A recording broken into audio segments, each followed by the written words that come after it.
All right, my hair's a little wet.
All right.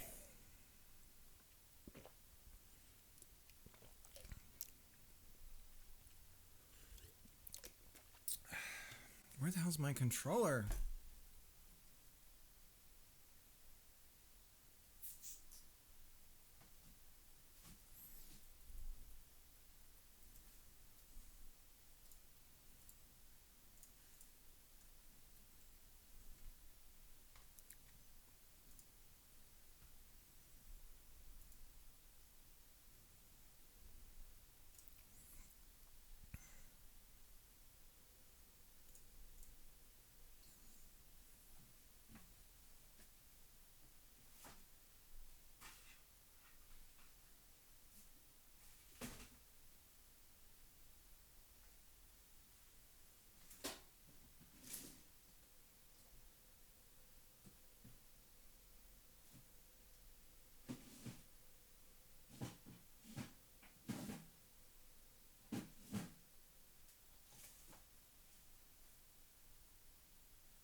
Got it.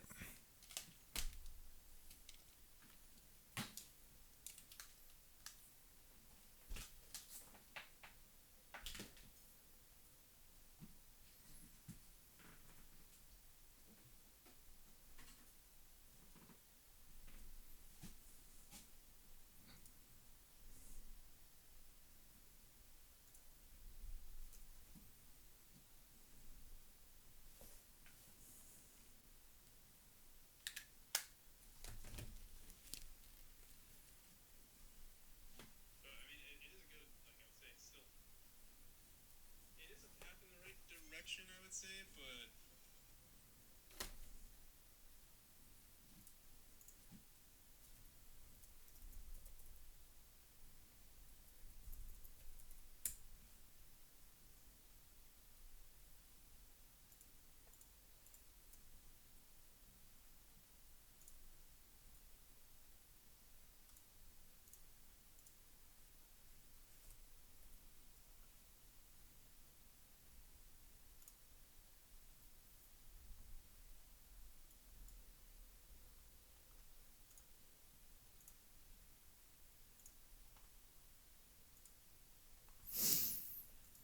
Okay.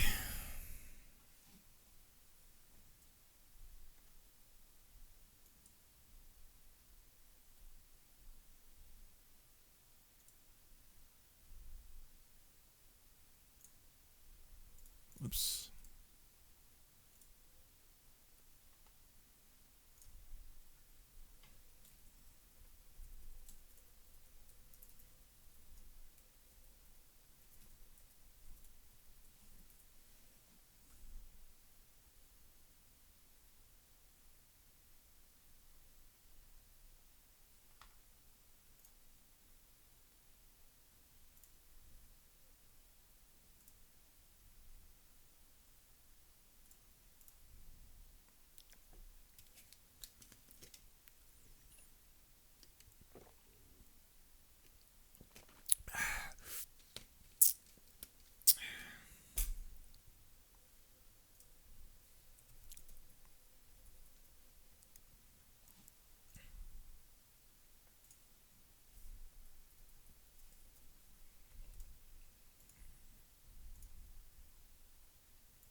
So today, I'm gonna be playing Practical's game.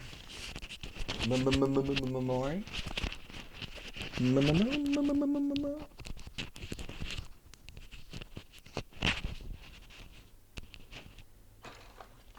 I think my headset can go all the way over to the couch.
How's it going, AI?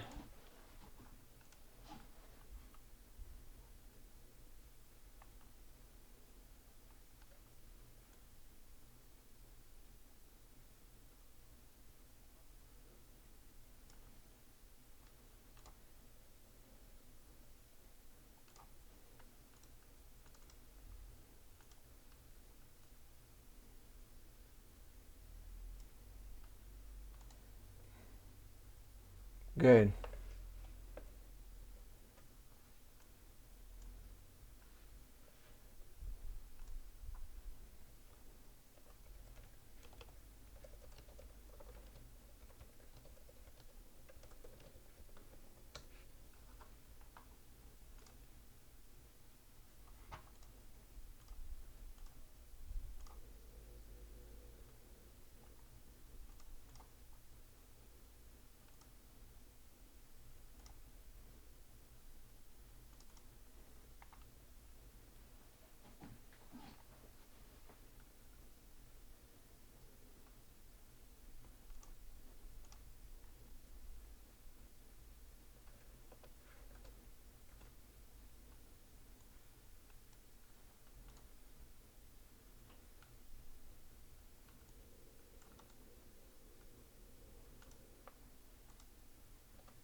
All right, so we're gonna have practical on with us.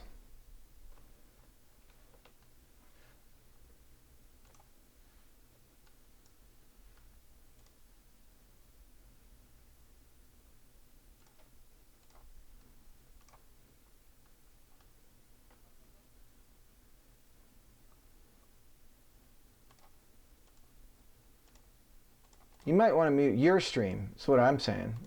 Okay, give me a second. How do I get into it? Where is it? I'm gonna close your stream out. Where is your voice? The hell is it?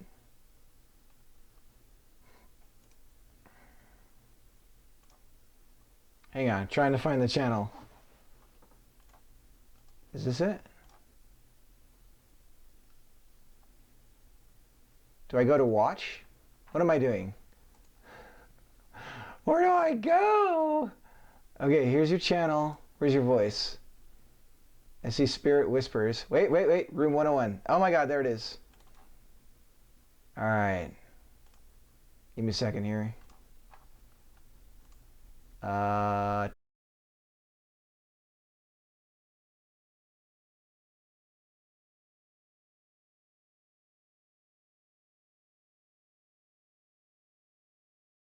Is that the... I don't think I'm going to be able to get my mic onto the call. Hey. No. Hello? All right, can you hear me? Is this... No. Hang on.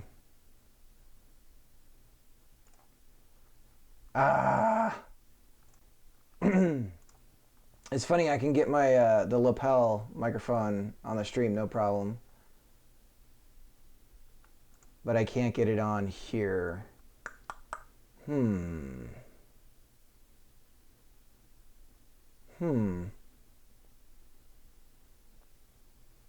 I may have an idea, though.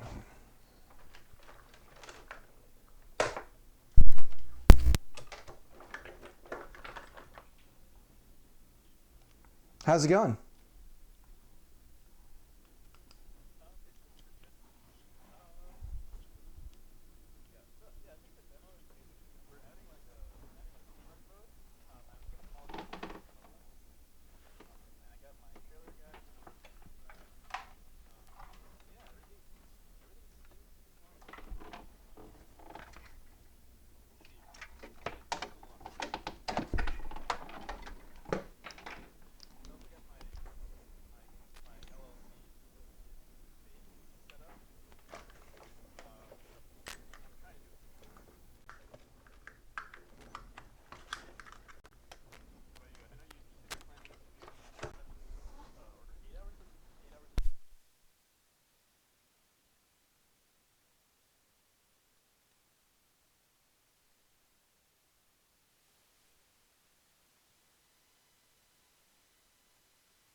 Yeah.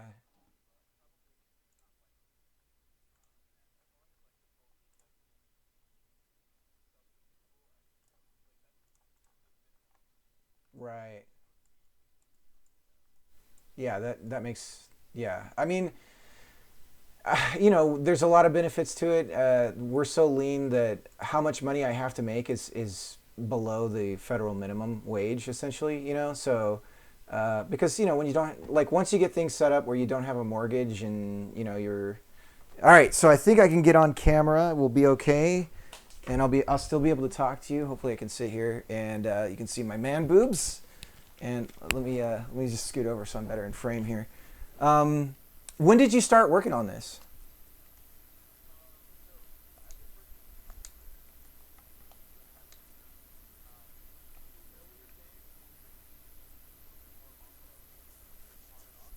Right.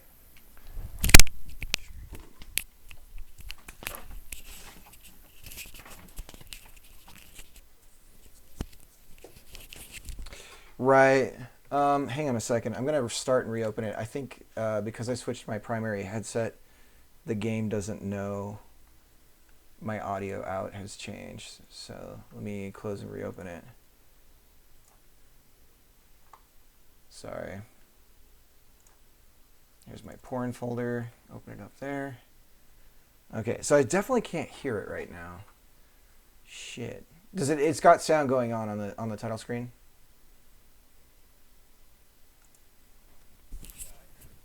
You hear it. Okay. I don't.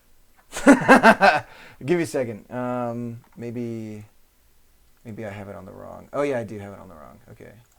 There we go. Now I can hear it. All right, I'm all set. Is it coming through in the Discord as well? The game sound? Okay.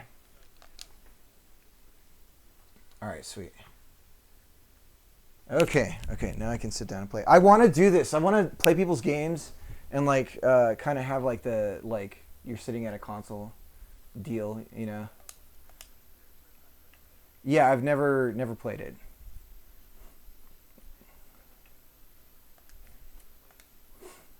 I might get my ass handed to me. All right, we'll see. All right, jump.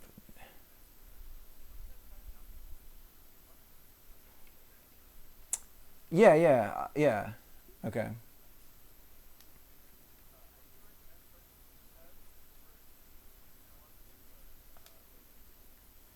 Okay. It's your journey. Never mind that. Hope you're doing well. Meet the face to face soon. So on the last, just a quick, the last sentence, the last like sentence, the first letter of the first sentence wasn't. Yeah, I don't know if that's on purpose or not. Okay.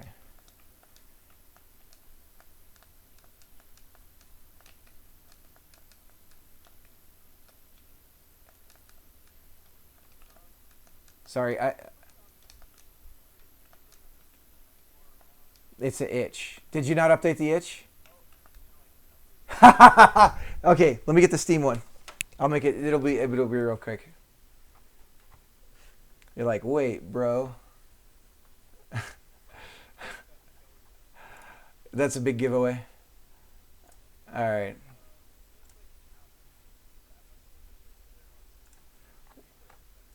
Well, you did all that work. I don't want to not have it. All right. So I guess I should open up my actual Steam. Oh God, I'm gonna see all the like anime titty games that I play. No, just kidding. uh, all right. There's only one. I have Honey Pop, but besides that,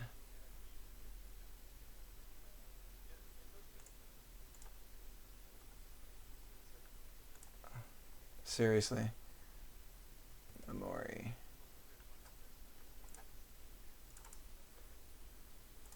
And I'm not playing. I'm not looking at my chat right now. I'm being a really bad host of my own stream to do this. All right, here we go. Yeah. By the way, so how do we? Let me we're gonna get a share of this on Steam.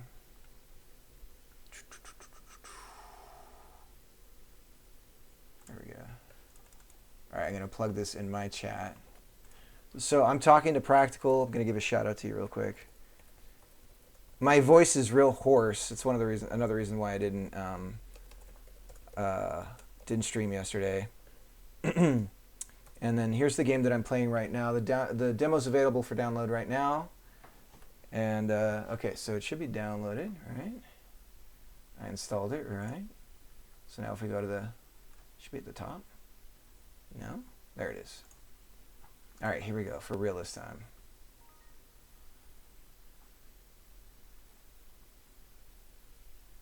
Yeah, it's a Celeste-like. That's fair to say, right? Okay. You sound wonderful. You're paying for whatchamacallit, aren't you? You sound just perfect on Discord.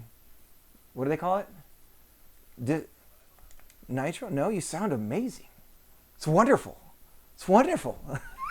All right, for real this time. This is the real. All right, here we go. If I can remember the controls. Grab. Okay, so it's L or right or okay, so either one. I think I favor L.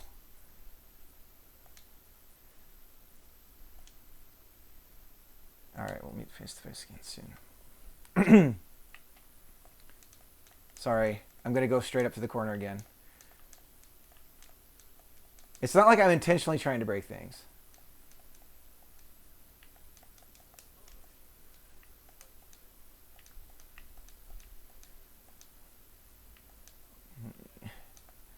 Oh, unless I stream in Discord as well for you.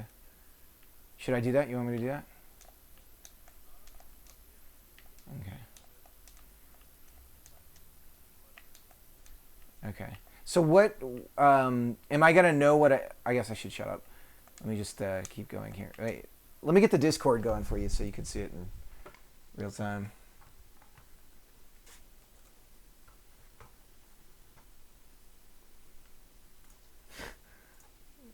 Got my janky setup. This is actually going smoother than I thought it would, so that's good. All right, share my screen. And probably do the higher frame rate. All right, there it is. Okay.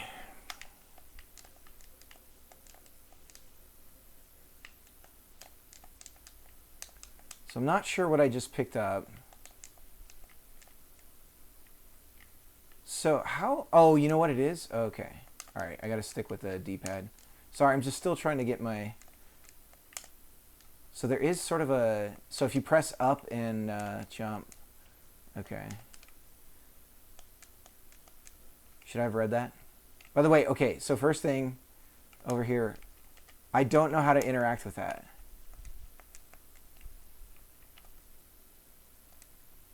So your directions didn't include how to interact with the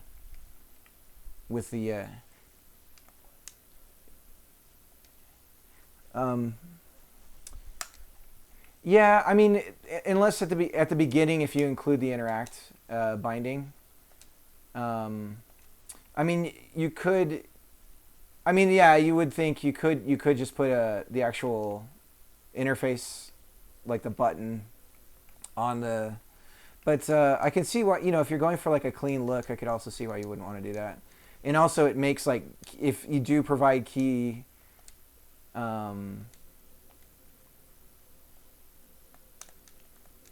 Like key bindings and stuff, then that's a lot of little extra coding that you got to do.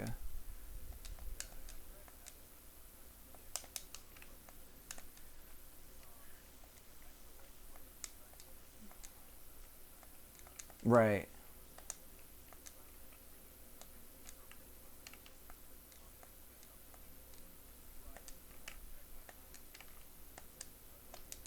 Oh shit. Right. Okay.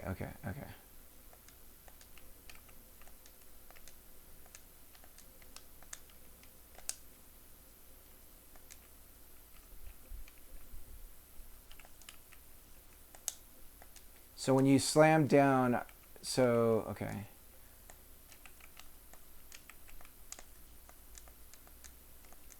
Ah, shit. Okay. I like the spawn, okay, so a quick question, just from a design perspective. Is it when I touch this right here that the spawn point is generated?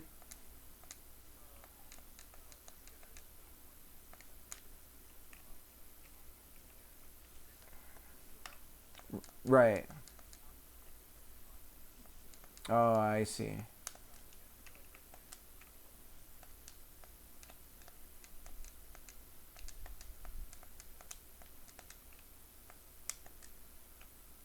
Wait a minute. I wanted to see. I had to see. Oh God. Oh Lord. Lord help me. All right. So how long is how many stages, or I guess I could just keep going to find out.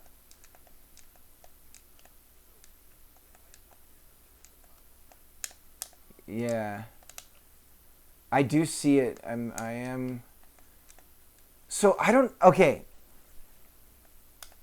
I have some thoughts, but I want to keep going because it's interesting because you don't have some of the tropes of a platformer in it. Like, you have a double jump, but it's bound, instead of pressing jump twice, it's sort of there, but it's bound to like the dash, which I find really interesting. It's also tripping me up mentally. Is that? It's on the right, right? There it is. Okay. And that's something I want to get to.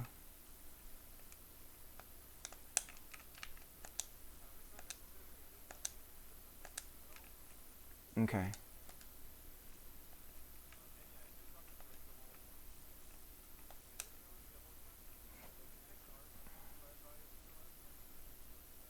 Yeah.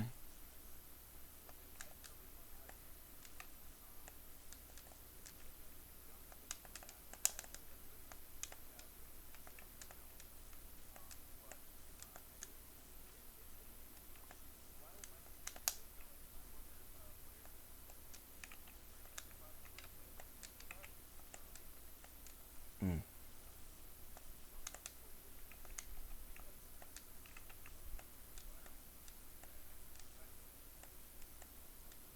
Right. I do like that some of this is I don't know, it's interesting. Sorry if I'm sucking. Oops.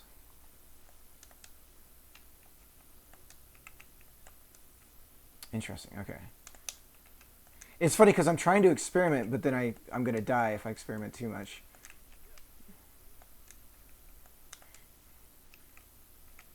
I do also like that you can kind of grab just by holding the D-pad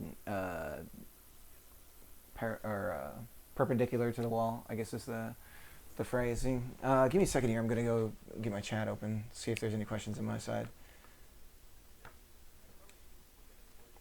Oh, thanks. I'm just trying to get it bigger. Ah, got it. Overtook the stream. Oh God, what did I do? Windows? No, Windows.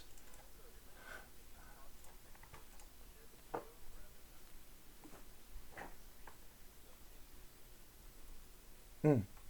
Sure. Show my share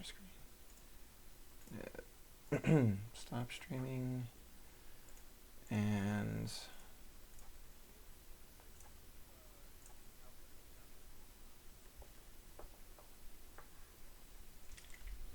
all right, cool.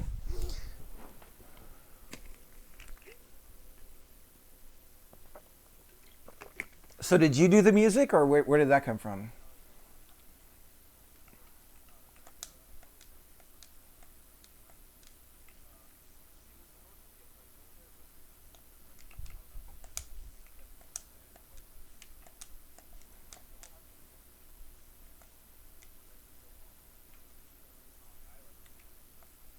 Right.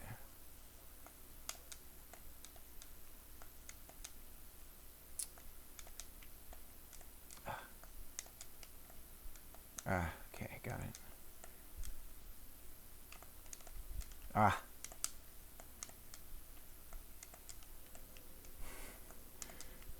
Sorry, I see a secret. I have to get it. Oh.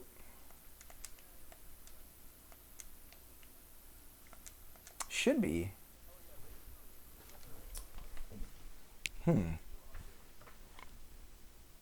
Of course there isn't.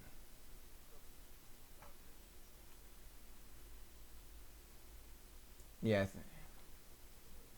Hang on.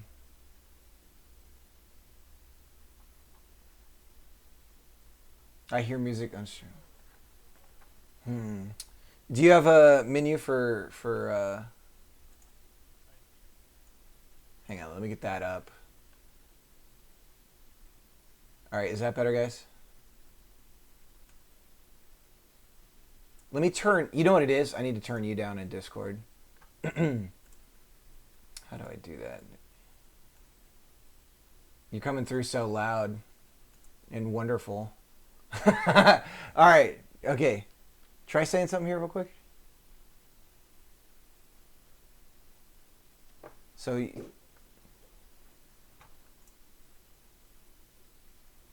Chuho says no. This is what I get for changing everything on my stream. Just so I can sit at my couch like a lazy. So right now, okay, so let me ask you this. I asked you, so you don't know how much time you've spent on it, but do you started it two years ago? Is that right? 2.5. Okay. And was this your first time? Yeah, I don't hear it at all on the. Sorry, give me a second. Desktop audio. Let me see if I can. I'm just going over to OBS really quick.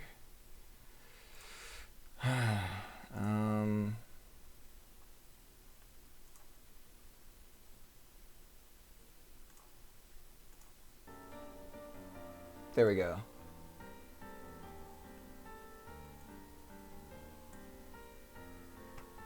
Alright, I think I fixed it. Oh shit. Oh shit! Lord, no! Oh no. Sorry. Oh, we get. I bumped you the. get your spot back. Yeah. Alright, I think it's on the stream now. And I think your audio is on the stream still. Yep, everything is perfect now. Okay, cool. Alright. Okay. Oops.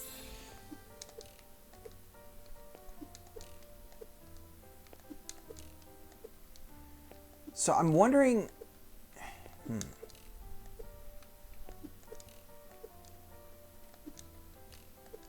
Oh.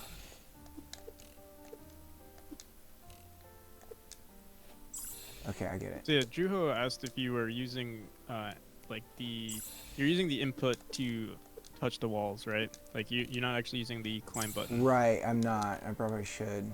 Yeah. Which I'm hoping that you don't ever have to. That's why I made it automatic, and more so, the climb button is an option for the player, Right. or option for people who are much better at the game, or who are more familiar with the game. I mean to say. F you. You know what? Alright. I get the challenge here, because the spikes are more compact in this area. So I have to like really commit once I move upward. Right. Sorry.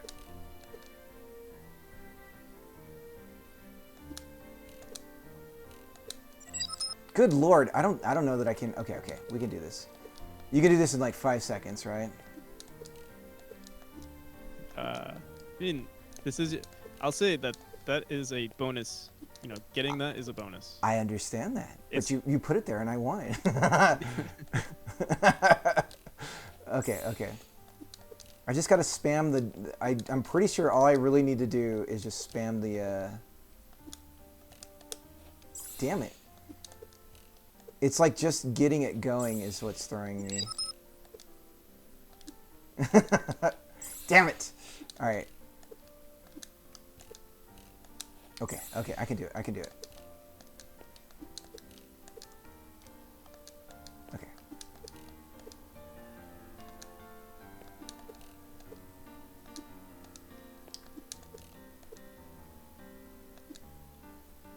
So,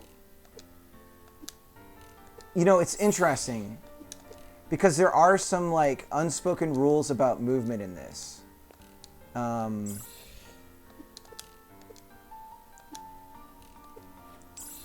So what I'm thinking, like you're doing the good thing of like, oh, here's the opening area. It's going to teach you, like you need to do this in order to get past this area and all that kind of stuff. But there's also these like kind of unwritten rules about movement in here that aren't just, oh, you can dash over the, like here, I can't dash off the wall. I don't know why I want to do that, but I understand why I can't. Like that's part of the design. Okay. Sorry.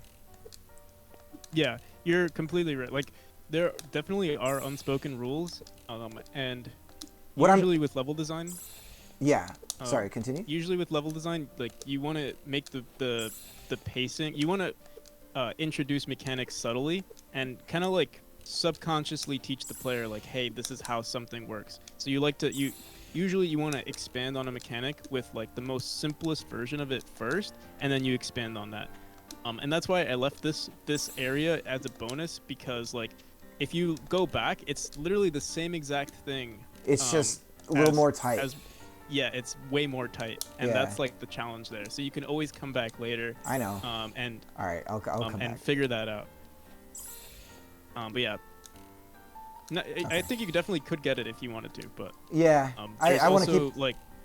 Mm-hmm. I just want to keep this stream going too, I guess. Definitely. In Celeste, they do this a lot, where it's like they'll add a challenging aspect of the game where you feel like you can't beat it at first, but if you beat the entire game and then come back to that exact room, it's way easier, right? It's like it. You definitely feel how much easier it got. Yeah. No, I think everything about this hits a good. There's the whole speedrunning thing. Oh, I see. Okay. Like the speedrunning community, it's a good like rage game, so you're going to have a lot of like kind of the Twitch factor of people like intentionally streaming it to like get pissed off and stuff. So I think that's great. No, I think there's a lot about it that's like, and honestly, the polish is there. So, oh, they refresh. Okay, now that's interesting. Do you use anything with that later? Kind of how it comes back? Guess you'll have to find out. Oh, okay. Okay, yeah, because you could do like a merry-go-round thing with that or something, huh? All right. Oops.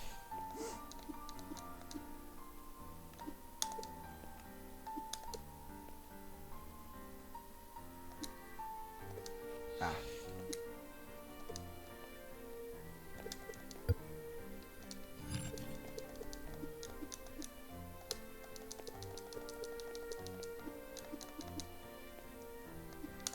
Well, so what I'm thinking when I was saying, there's sort of these unspoken aspects of the rules of the game. Uh-oh. What am I forgetting? It's funny. It wasn't hard getting there. It's the platform. That's a platform, yes. Right.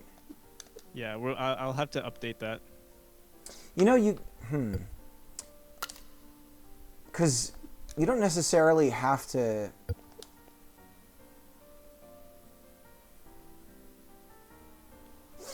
I think it's obvious once you notice it, but Right. like at first, like I've got.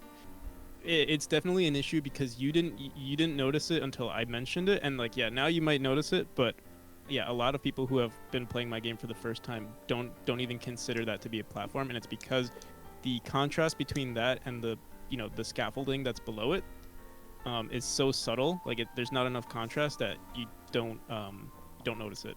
Yeah. So it's definitely something that I should fix, and I will fix pretty soon.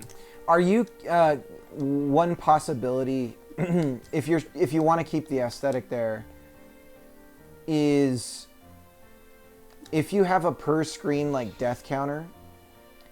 I mean, even proximity, that might be too complicated, but you could like slowly increase the saturation to a like a hint to a like maximum. highlight? Yeah, to a maximum. But I guess, yeah, that might be interesting. Are you doing any sort of analytics on the game? Any tracking of like deaths and stuff? Not yet, but it's definitely it will be planned. Are Most you of on- my analytics have Yeah. been just me observing people play, Right. and seeing like just where do people die the most, while I watch them play, and then I update it that way. What are you about?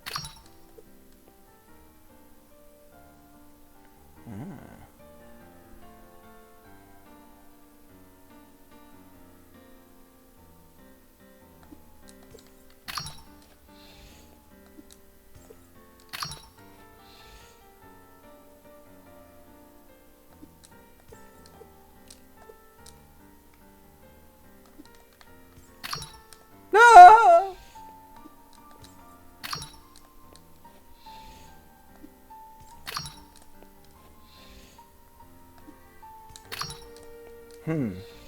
So So this is interesting. So if I run and hit this, I only get one jump. But if I jump, I should say dash. So if I dash to it and then hit it, now I get another one. Do you see what I'm saying? So if I expend one and hit it, now I can do it again. But if I hit it and then do it, I only have the one. But I guess so the way that it's working is it's just +1 or something. +1 after you've expended it. Yeah. Like basically refills the cooldown. Right. There is technically a margin of error that I allow for. If you technically have your dash and dash again, you can technically dash once more. You could technically have 2 dashes. Right. And that's mainly like, it's basically like a coyote time, but it's not a feature. It's more of like a feature to make the game feel more fair, but it's not intended. Right. I want that. I want that. I want that. Oh, if I go, okay. Okay.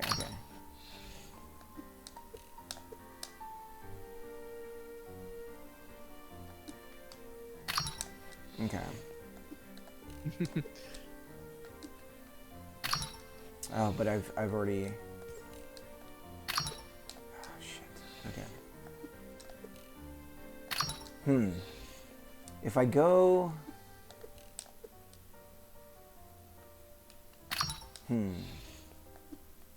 Okay. Damn it.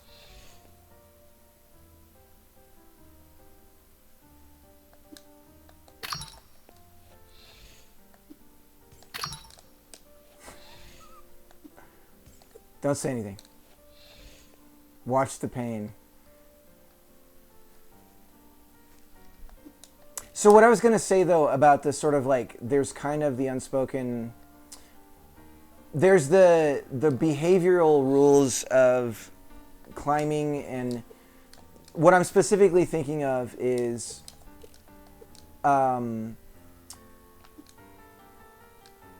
like you can't dash off the wall, right? Or can you? You can dash off the wall if you have a. Okay, so there might be something that I don't know if you see this, but like when you're gray, that's when you don't have the dash, and when you're bright, you do have the dash. Okay. So yeah, this is more of a puzzle, and let me know if you want me to give you a hint. Okay. But I think eventually you might be able to figure it No, out. I got it. I guess I just actually need to get across again. At least I have my way I think I'm gonna do it. Okay. Okay. Hang on.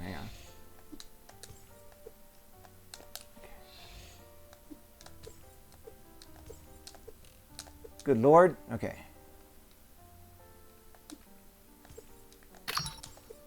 Ah! Okay.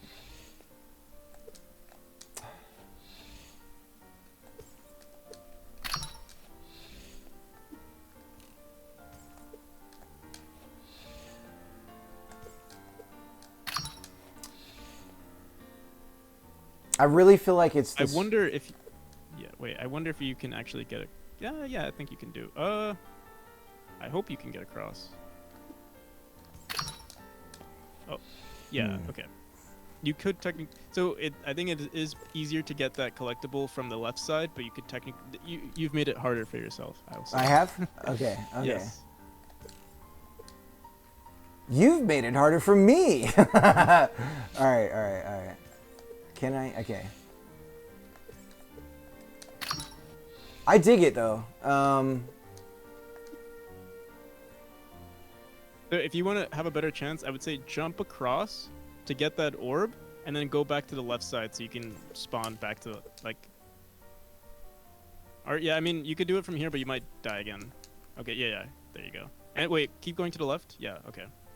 If you want to get the collectible, I won't tell you to or to not. There is no try.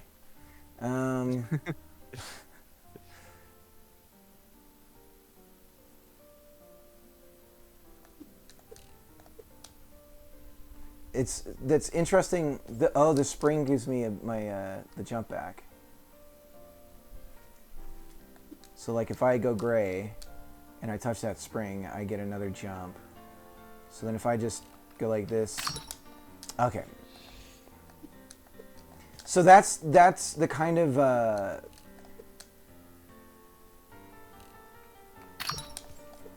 okay, there we go. You got it.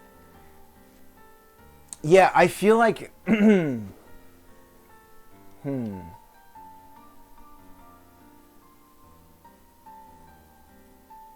So you know what sorry, you were talking about Celeste and how they kind of plant these things in there so that when you come back later, you're like, oh, I know exactly how to do that. Like I think it's I obviously I haven't played the rest of this all the way through. There's something. Sorry, I'm kind of jumping around in my thoughts, but the other thing is to come back to what you were saying about level design and the tutorialization of everything and that kind of thing. Yeah, sorry, my wife's talking to me. I got all the stuff to make the patty melts and I forgot it that were out of mayo. Okay. It'll be okay with this without the red sauce. Yeah. Or should I wait and just do normal burgers? No, it'll be fine.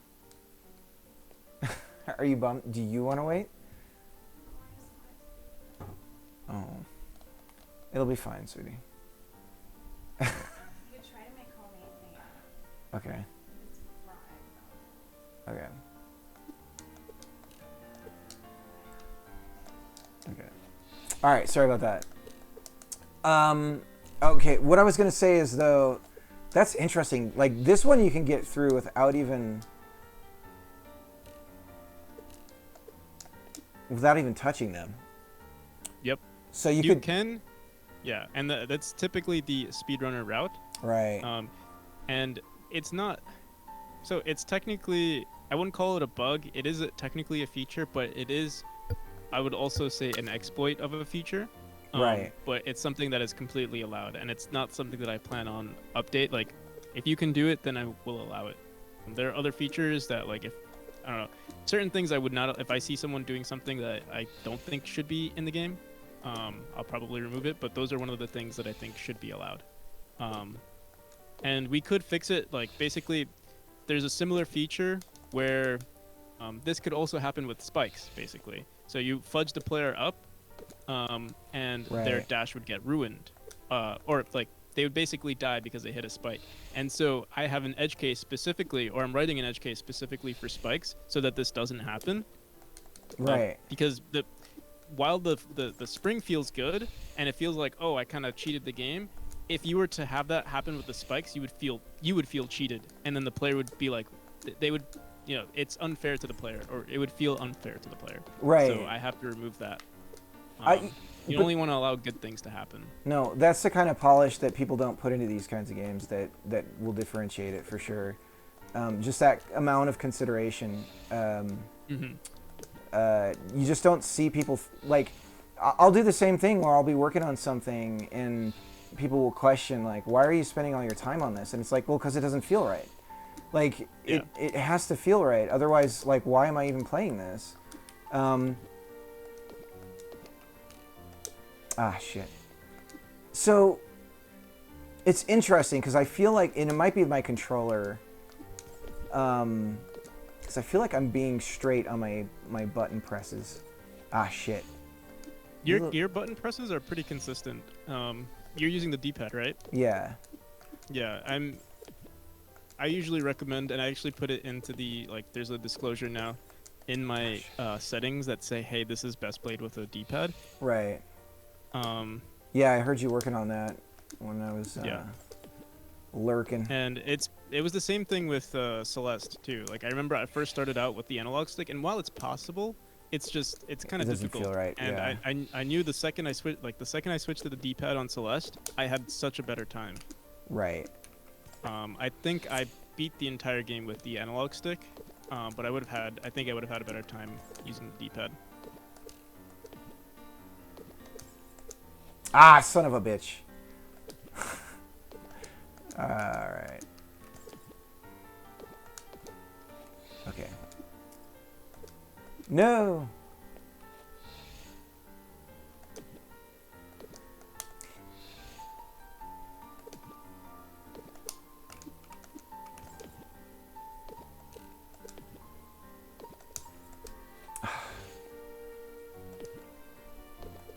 No, so I mean the good thing about all this is besides the times when I feel like I'm not pressing it at an angle and I end up going at an angle, I am actually wondering if there is something wrong with The input? yeah, Or like the gameplay's end of input? yes, maybe. Like I almost want to display what buttons I'm pressing and then what Yeah.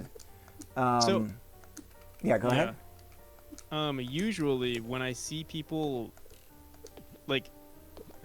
when I see people playing the game and they feel like it's unfair, or like the input is incorrect, or like the game has detected fake input, I usually, like, I remember Hellraiser did something similar where he felt like there was wrong input, but when we looked at his controller, the input was correct. Like, it was the exact input that he pressed. Right. And that's something that happens a lot with the analog stick, and it is possible that you might be touching your analog stick, or like the sensitivity is too high. So what you Right. could also do, if you want, you could do it right now. If you go into the settings, You could turn off the I'll analog check. stick. Hang on. you can't turn it off at the moment, but you can increase the sensitivity to basically be off. Oh, for the analog? Yeah. Oh, do you have a mouse? Negative, Ghost Rider. Yeah, Let you me might get not let me get over here and be able- yeah, no mouse. So yeah, you see where it says dead zone up? You bring those bars all the way to the right. all right. Okay. Yep. There you go. So I hope that might help. It might. I'm using this. It's like it's an Xbox controller, but it's shaped like a PlayStation One. I see. All right. How do I restart? You could just press escape or restart, whichever one. Okay.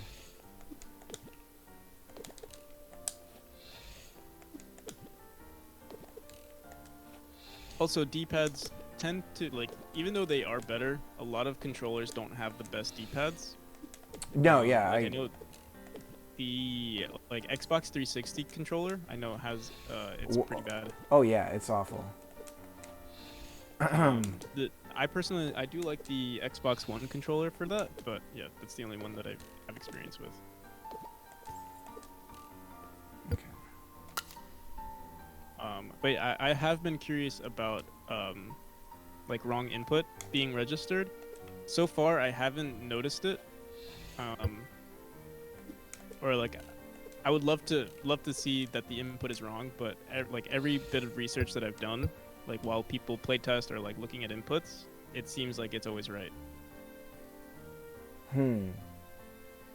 Yeah. From what I've seen, I would love to be proven wrong. It's just I haven't seen it actually. Right. Spirit lines.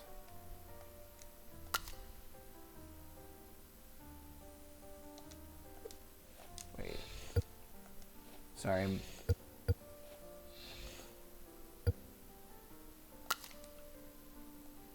Oh, that was weird.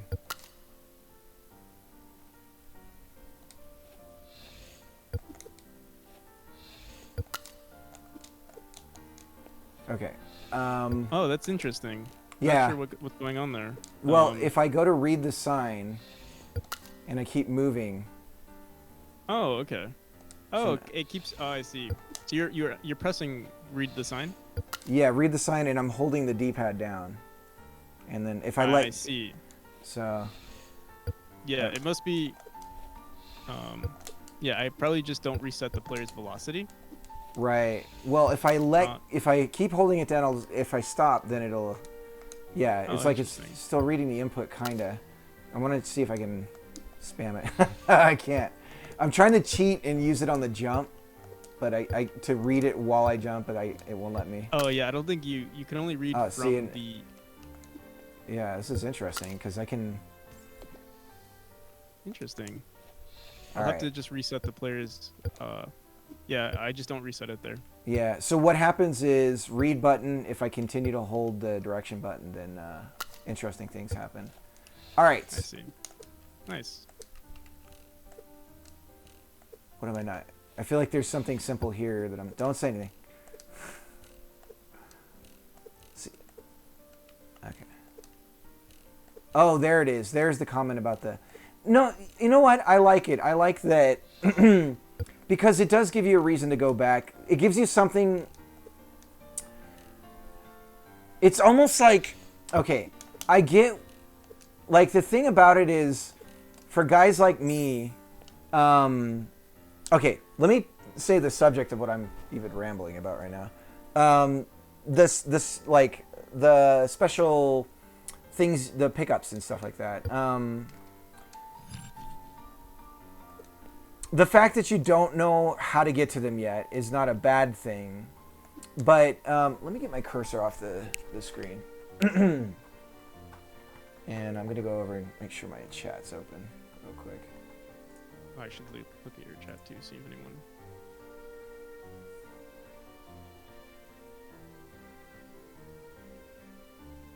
Somebody says, you mainly seem to be a retro gamer because of the speedrun. Are there any platformers you recently play or enjoy in general? No, I mean, I'm mostly doing programming and development on my streams. The only time I get to play is when somebody does a redeem for Pac-Man. I'll try for a high score. It's just because I have the cabinet. It's like a fun little break thing. But it's not like I'm streaming games. So I'm not somebody who's mainly doing that kind of stuff. I used to do that when I was younger. Back in the early days of like streaming online. I was doing a lot of like Mario Maker when that first came out. I was actually pretty successful doing that kind of stuff. Which is the same kind of like, you know, super hard, like people would make stages that were intentionally really hard and... Okay.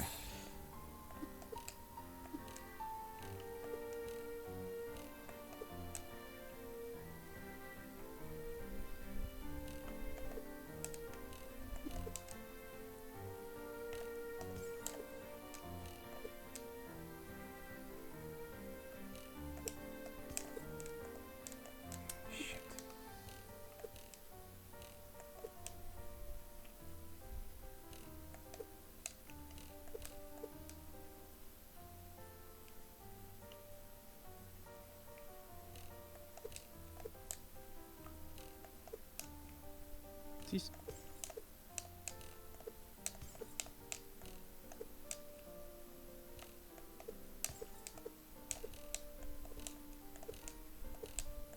I'm afraid.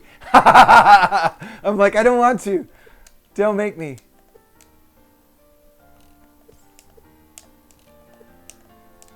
I feel like the cooldown could be a little with the timing that I get. Yeah, this one is pretty tight.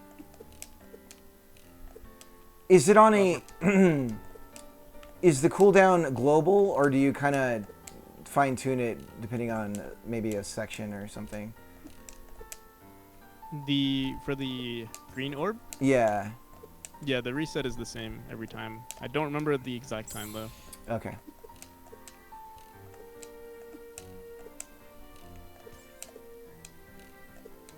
Now, when you're playtesting this, is this like you just make a change and go back and kind of play it, see what it's doing, or do you have like Still- any scripted? Like, do you have a player controller that you can record inputs on and then just have it play through and see what the timings of something changes or something you'll know?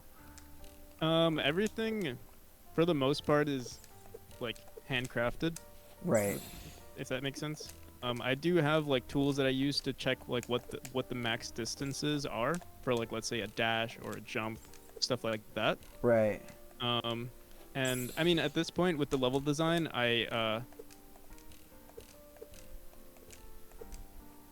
what am I trying to say? At this point with the level design, I sort of have a feeling for it. Like it's kind of like intuitive Right. for me. But yeah, I still have to play test it. Eventually, maybe it would be nice to have some sort of automatic play tester. But I think it's more difficult. I would probably spend way too much time on it.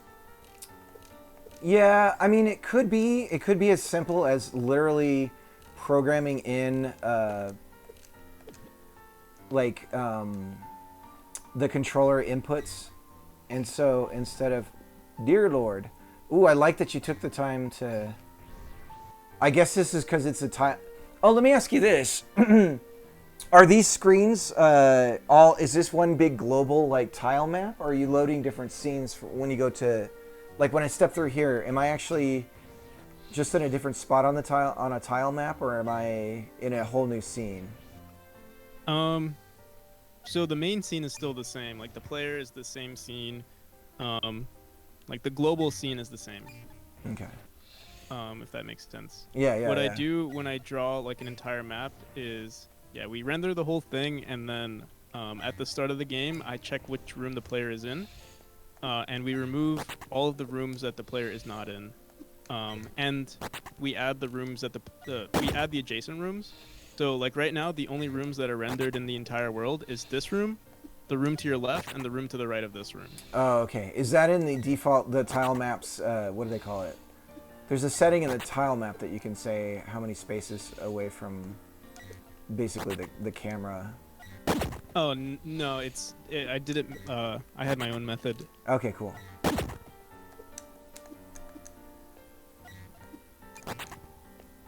Oh, shit.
By the way, this is the last room of this chapter, so it's going to be very difficult. Okay. It's meant to be challenging. Right, right. I feel like it might be something simple I'm missing, but we'll see. No.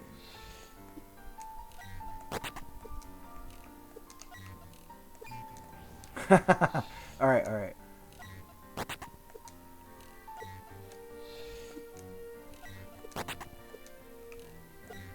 Shit. Okay, I feel like that's what I'm supposed to be doing. This is what my brain is at right now when I'm doing this. Okay, so I don't think I asked, but or maybe I did and I'm so focused on this I didn't hear the answer, but so is this your first time doing like game development altogether?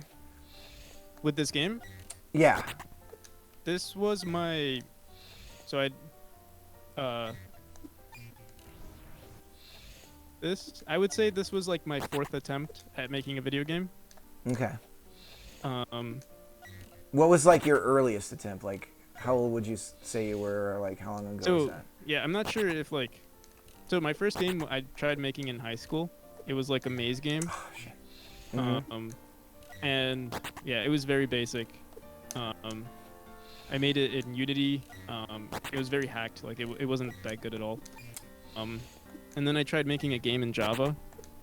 Okay. This was already like while I was in college. I tried, like, I had a summer break and I decided, hey, let me try making a video game in Java. Right. That was it. I mean, it was pretty crappy, but it was like a great learning experience. Right, right. And then after that, I switched to Godot. I tried making like a top-down RPG game. Mhm. As is the game dev way, you know, you like overscope your projects and think you're gonna make some, Right. you know, cool RPG. I did that for like 6 months. That failed. And then I watched some random video and I decided, hey, let me try making a game in 2 weeks. And so I made a Ah. kind of like a roguelike, you know, Mhm. like turn-based, run around game. And yeah, I made that in 2 weeks. And then this was the game after that. And this was supposed to be a 2-week game. but you fell in love with it, right? Like there was Yeah, something yeah, about I it. felt You knew there was yeah. something there. Exactly. Right. So yeah, this is my longest project, and then Ah, shit. Okay, I got it. and it's not like this is the like. While I was developing this game, I still worked on other projects. So I've done a few game jams since then, and like, you know, you practice with other projects, and then you expand on this one. So I'll say, like, sometimes there's a lot of this stuff has been refactored, and you know, if I could refactor it again, I would. But you gotta, Or maybe you gotta, I will. Right. But yeah, there's definitely like some legacy code in this Ah, game shit. that Okay. could have been done like way better. It's just that I'm too deep. Like, I feel like I should just Right. finish the game, and then if we ever decide, like, I would love to do a tutorial, actually, like an entire tutorial series on how this game was made. And I'll probably do it in Godot 4. So I'll Right. learn some stuff about Godot 4, but I'll also make a tutorial on how this game was made. So this is in 3, right? Yeah. This 3.5. 3 or- as... I'm sorry? It's in 3.5. Oh, yeah. 3.5.1, yeah. Ah, shit. I tried refactoring it in 4, but it started taking too much time. Like, I spent like a week on it. Took too much time, so I decided, hey, let's just stick to 3. Finish the Right. game up, and once it's done, yeah, we'll do. I would love to simultaneously do 4.0 tutorials or 4.x tutorials. While working on this game, but we'll see. We'll see how the next fest goes. If the game goes well, or if the Kickstarter goes well, I think I'll have more freedom with my time. Right. Oh, so okay. So I was gonna say about the whole, you know, the first stages being the tutorial and all that stuff. I know that the typical like Nintendo way is to actually do that as the last step. So generally, what they're doing is they're polishing mechanics very early, and trying to figure out what they like and like what the base game is going to be. And then they'll go back and make the starting stages like after they've done, basically after they've completed the game. So even in the original Mario, the stage 1-1 was that way.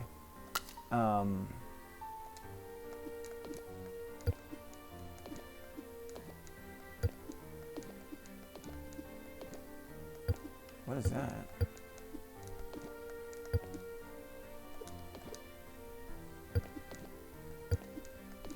I'm like hitting something.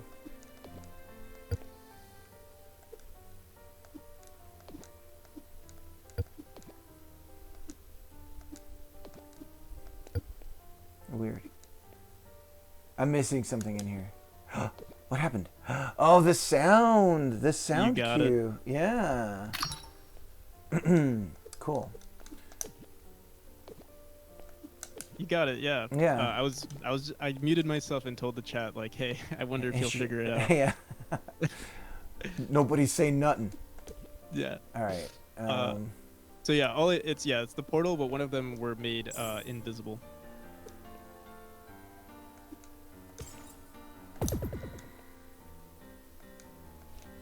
Oops.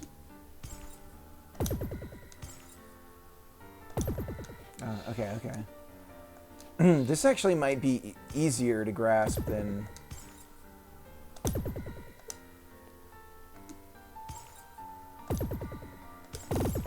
Whoa.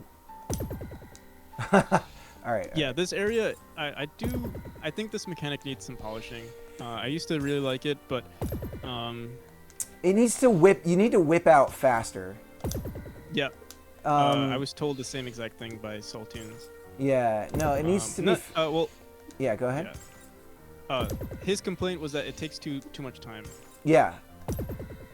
Overall, yeah, I can see that. The other thing so based on so you've got them. It's interesting because you've got them set up where you're dictating the direction that they're spinning in. Yeah. I almost think that the way that it should work is so like if I'll use the mouse. So if I'm spinning here and then I shoot across, I feel like I should come in at it this way and it should be spinning this way, and then I shoot out. And like whenever I'm coming in at, that's where the spin is happening. But I also get from a fine tuning the level design and all that stuff why you might not do it that way. Yeah. This mechanic used to be a lot more sophisticated. Originally, you could change directions, or the turning rate, or like the turn was based on your incoming direction. The issue is that like when you leave too much, from what I've experienced with my game, when you leave too much variability to like other elements, like where the player comes from, or giving them the option to change directions, sometimes they won't understand what to do, and they get stuck in the pattern, and they think, oh hey, this is the right method, and they keep doing it over and over. Like for example, if you hit that orb and you think for some reason you have to dash downwards, they'll keep doing that because I don't know, like that's the method that they think is right. So I decided, hey, I just need to force the player to do what I want them to do. In the future, I would like to update this mechanic because it's a double-edged sword. Like forcing the player to do one thing over the other, it's not ideal. I think one of the other major problems with it is you take away the player character. So by not seeing me, I have to change my visualization of where I expect to be output, right? So it could work more like I'm hanging onto a rope and spinning around kind of thing or something. But if I'm still seeing the character, I can associate more of like where am I going to come out at, right? But I also get, it's graphically it's like an interesting thing. And so I can see like, and there might be another reason why you're doing it this way, like maybe for the story or something along those lines. But I think part of it is since I don't see my player character, it's harder for me to make a judgment about where, and I know what I'm looking at to know where I'm coming out at, but I think by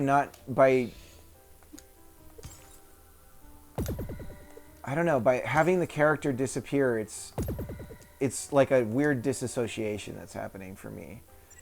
No, yeah, I think I agree actually. Yeah. I definitely have to redo this entire mechanic. Okay, I see a little arrow in the middle. Oh, that's actually more useful than. Oh, that actually helps me understand it better. You know what part of it is that's tripping me out? The arrow that you have in the little like clock hand that you have in the center is actually more useful to tell me where I'm going to end up. And Oh, yeah? the particle effect that's going around, that's what's tripping me up. Because now that I see that arrow, I know exactly like where to put myself, or maybe not. Let me see.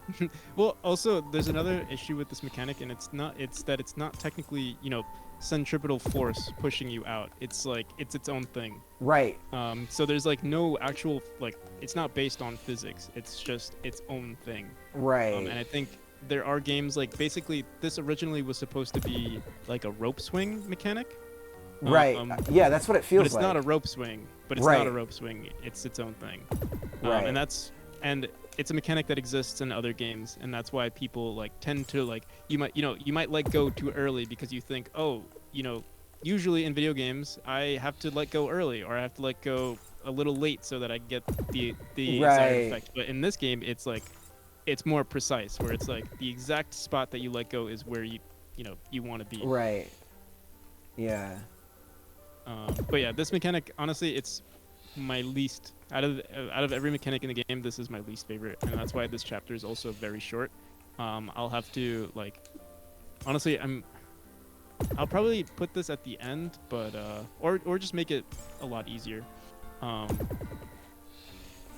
think it's in the visual. I think it's in the visualization. I think something about it's can be communicated better and still keep the feel. Like I get it. Like what you're going for. I think I understand, but I think that in the same vein, like the presentation is also. There just needs to be So it isn't 1-to-1 like I thought. So you've got the little like hand in the center. I see the problem. Okay. So it's not like it's just firing you out. Well, it is though. It is. It's also I also round it to the nearest 45 degrees every time, so you're always gonna go like similar how dashes are, where you go up right, down, left, down left, and then up left. It's the same thing, except in a circle, and you spawn on the outside, like on the circumference of that spinning circle, or on the perimeter of that spinning circle. So it can be confusing.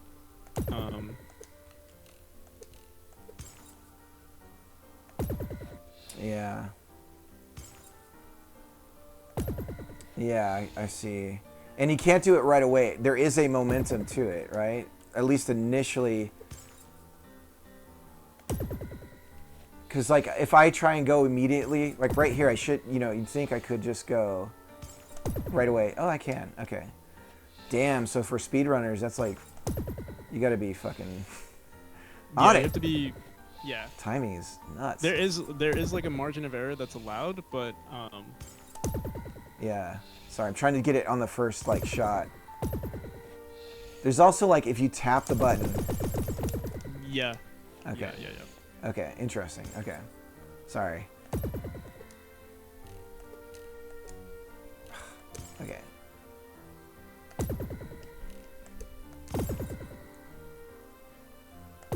Oh, see, that's punishing. You're a jerk. So yeah, this area again is like. Also, this is the last room, so you don't have to worry about this afterwards.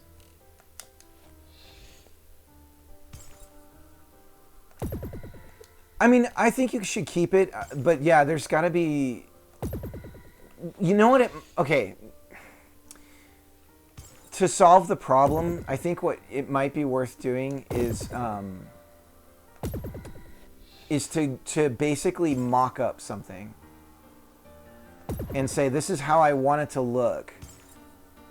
Like, and you could get feedback from maybe some people that are speedrunning or whatever and see what they think. Although I guess speedrunners wouldn't care one way or another because they've sort of mastered it already. But if you did like some viz work on it and sort of mock something, then you could, without having to do the coding, like figure out like would this work, would this work, would this work, instead of having to do all the work that would be involved in actually creating all of that.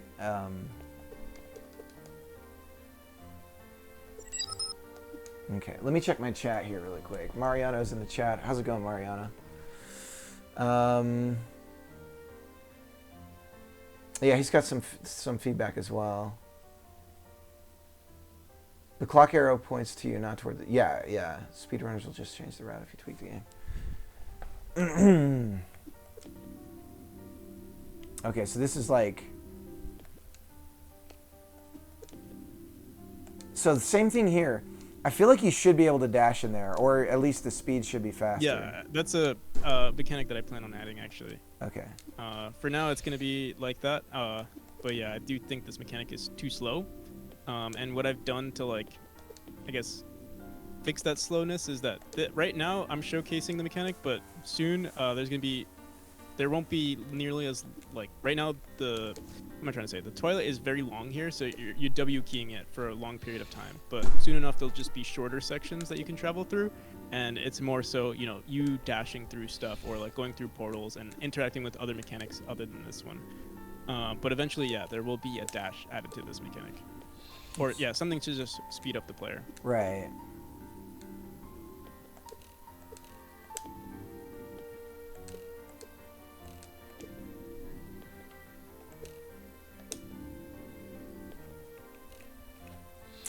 Okay.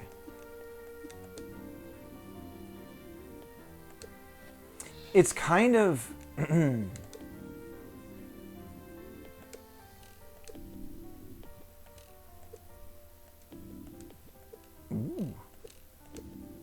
Are you eventually planning on combining, like, all of these together into one,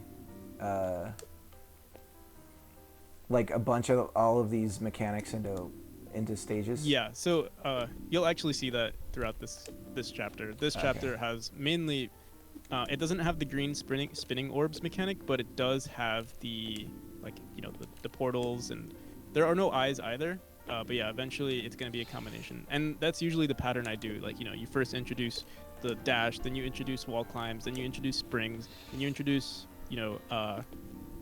the dash orbs, and then you introduce springs with dash orbs, then spring with dash orbs and portals. You keep adding to it, and you keep adding to the complexity. Right.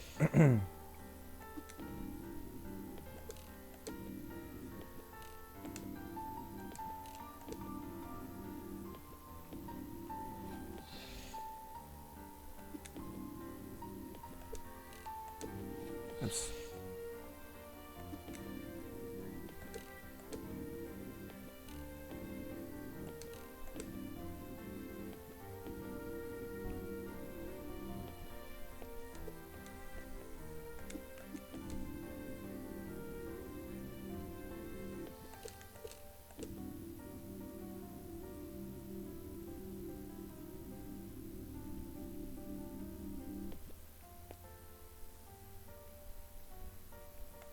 Just out of curiosity.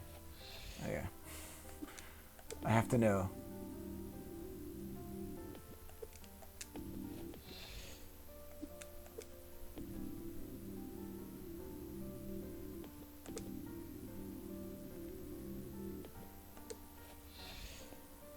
I knew there. Okay.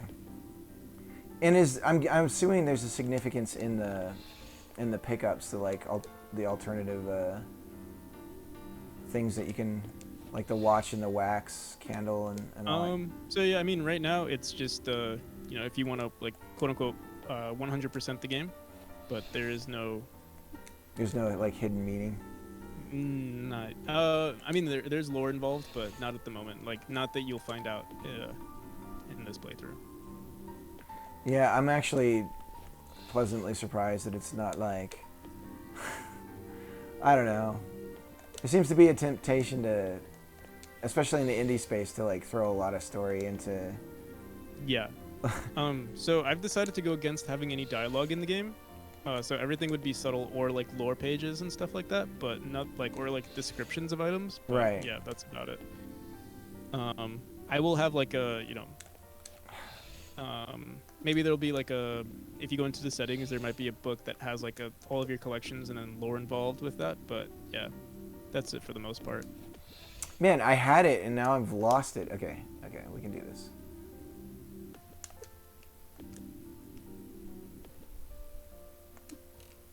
There we go.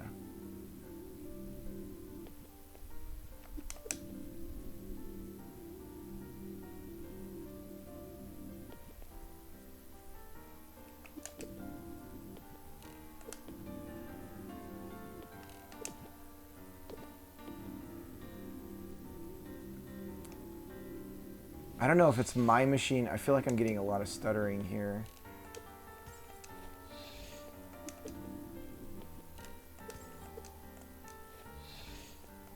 Maybe it might also be that you're streaming like To two places. on Discord. Yeah. I've got 2 streams going technically. hmm I will say the stream on I was just telling my chat that the stream on Discord is like it's real time, but like the resolution is lower, or like the quality is less. But then the stream on your Twitch is perfect, but it's like delayed by like 5 seconds. Right.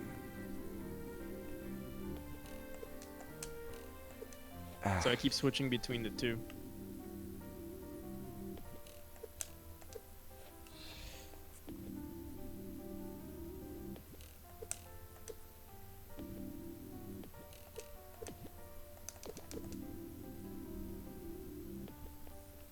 Take a breather here.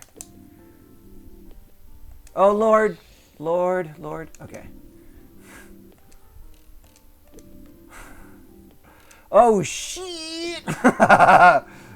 Oh, God. Okay.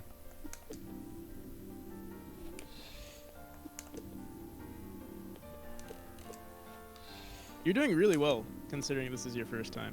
Oh, thanks. Yeah, I used to play video games before I started making them. There was a time for a couple of decades.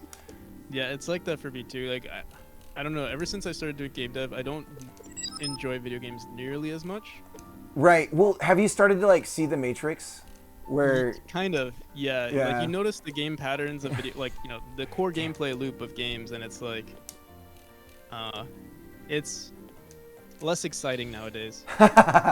Well, yeah, there's this thing, I call it like seeing the variables, where it's like, okay, I want to see a game where I can't put together where the variables would lie in its like in its code or whatever, and everything still is basically keys unlocking doors, if it's like your, I don't know, like a Bethesda kind of style game or whatever, and there's a switch that you're flipping, whether it's a button you're pressing or whatever, that changes some state somewhere, So in that sense, they're all the same.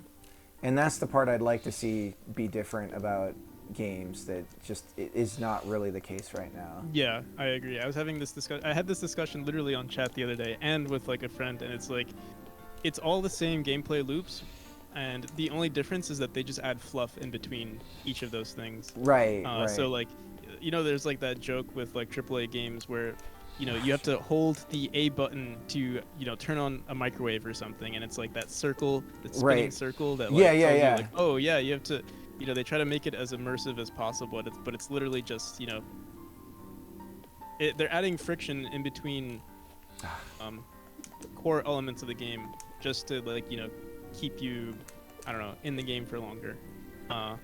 And older games didn't have that. It's just like, here's the thing you need to do.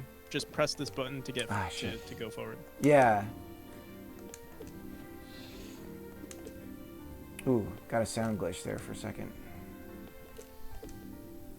Oh yes. This section is slightly bugged. We'll definitely have to polish it some more. Like. Yeah. I say that all the time. I don't know. No, I'm so used to saying we. I guess it's a good habit to be in if you start working with somebody too or something. True. I guess me and the chat and my viewers. Yeah, the royal we. Yeah. Ah, shit. Okay, I had the flow, and now I can feel it leaving me. Yep, I'm screwing up. Yeah, let's calm down. Yeah, hold F to pay respect is way more immersive. Well, and some of that stuff is directly from Destiny and its UI thing with like holding to get rid of stuff and everything, and then everyone started doing it. So the hold to the like weird loading progress bar to while you're performing an action thing is like almost directly related to that UI. Yeah. Another issue that I've had with, and since we're on the since we're complaining about video games, the other thing that I don't like with games nowadays is that there's less quality of life features, and like they force you to go through certain loops, through certain loopholes just to get something. I'm trying to think of games that do this. But yeah, it's under the same category of like, oh, they're trying to be immersive, but like they're trying to be immersive for the wrong reasons. Like the game isn't immersive to begin with, and then if you're playing a pixel art game and you want to make a game immersive by like oh, you want to turn a wheel by spamming A, for example, or something like that. It's like, right. If the entire game is immersive, then I would understand. But if you're just adding that mechanic just because it's like another fluff mechanic, or you just want to have something extra in the game, I think it's unnecessary, and it's a turnoff for me because I don't know, it just seems like people are recycling code and putting in fluff or like more friction to get more hours into their game. Yeah, it can feel like that for sure, but I think some of it's just unthinking. Ooh, I can kind of glitch. Whoa. Oh yeah, Saul found that bug too. Yeah. I think I fixed it Okay. since then, but yeah, it is technically a bug. Yeah, I totally agree with like, but I wonder how much of it is unthinking. This would be cool, kind of thing, and then it's like it's in there, and it's like, well, why take it out? I put it in, Yeah. And maybe you spend a couple of days on it, and it becomes hard for you to let go of it, right? Even though that might be the right call. Yeah, people have a hard time letting go. Even for me, like, I think I've gotten used to it where, like, I find out a room isn't good. Like, today, I spent probably, on the rooms that I have in my game, I probably spent, like, 2 to 3 hours today or 2 to 3 hours on these 2 rooms, and today I decided, hey, these rooms aren't good enough, I'm deleting them. Like, I'm removing them from the game. Yeah. I think a lot of people have a hard time just letting go. Yeah. No, I can see that. Yeah. Especially, I think, when it comes to mechanics. And some of it might be weird. Like, they contracted some work, and they paid a guy to do it, and they're like, well, if I rip this out, it's like I wasted that money. You know what I mean? So it's like, yeah. Now their brain space isn't where it should be for like what's good for the game. Yeah, you're right. Like, it's the same thing with me in commissions, like, or buying assets. Like, I might buy an asset, and I put it into the game, and I find out, oh wait, this is not as good as I thought it would be, but right, it's still there. Ah, shit. Okay, sorry. I'm almost. This area does require like more precision than the previous rooms, so it's challenging. Ah, okay. I'm right at the end, I think. I've gotten there like twice, or at least near it. Yeah. All right. Ah, come on. My thumb hasn't gotten a workout like this since I can make a dirty joke. I'm not going to. All right, so all right, down we go. I feel like you've got a lot of forgiveness in here, which is kind of a good thing. Or the bubbles and where I actually am maybe don't like my hitbox is actually a lot smaller than I think it is. Yeah, I'm pretty lenient with the hitboxes. A little too lenient, actually.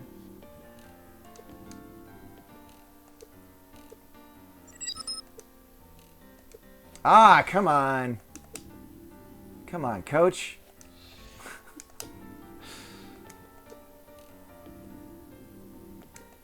There is another issue with this mechanic, and that's that your hitbox changes while you're inside this orb or inside this form. Right. So like you might be smaller and close to a hitbox or close to a spike and not die, but the second you exit, your hitbox grows. Right, and so then it's And so yeah. you die.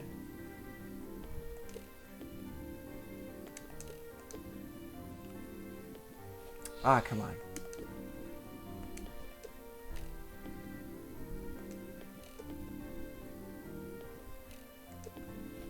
Damn it.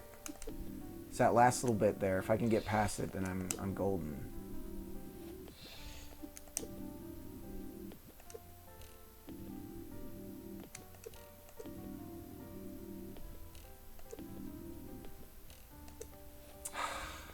We got this.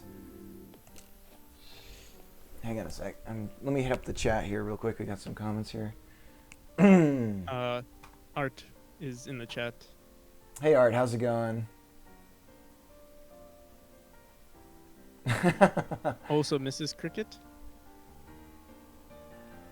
Yes. All right. Wish I could make that bigger right now, but I just can't. I also want to get. I've heard there's some stuff you can get where you can see the chat, but not have it like you can see it on your screen, but not have it show up on the stream.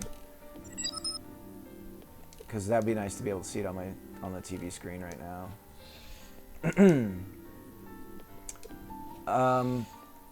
Okay. So yeah, this area requires you. You were just saying that the game is lenient. This area is not as lenient. No, no. But I'll probably fix that.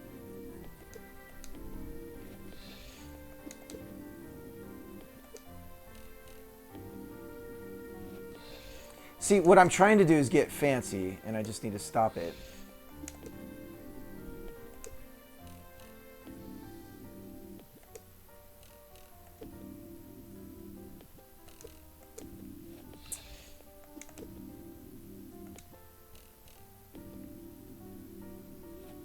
Okay.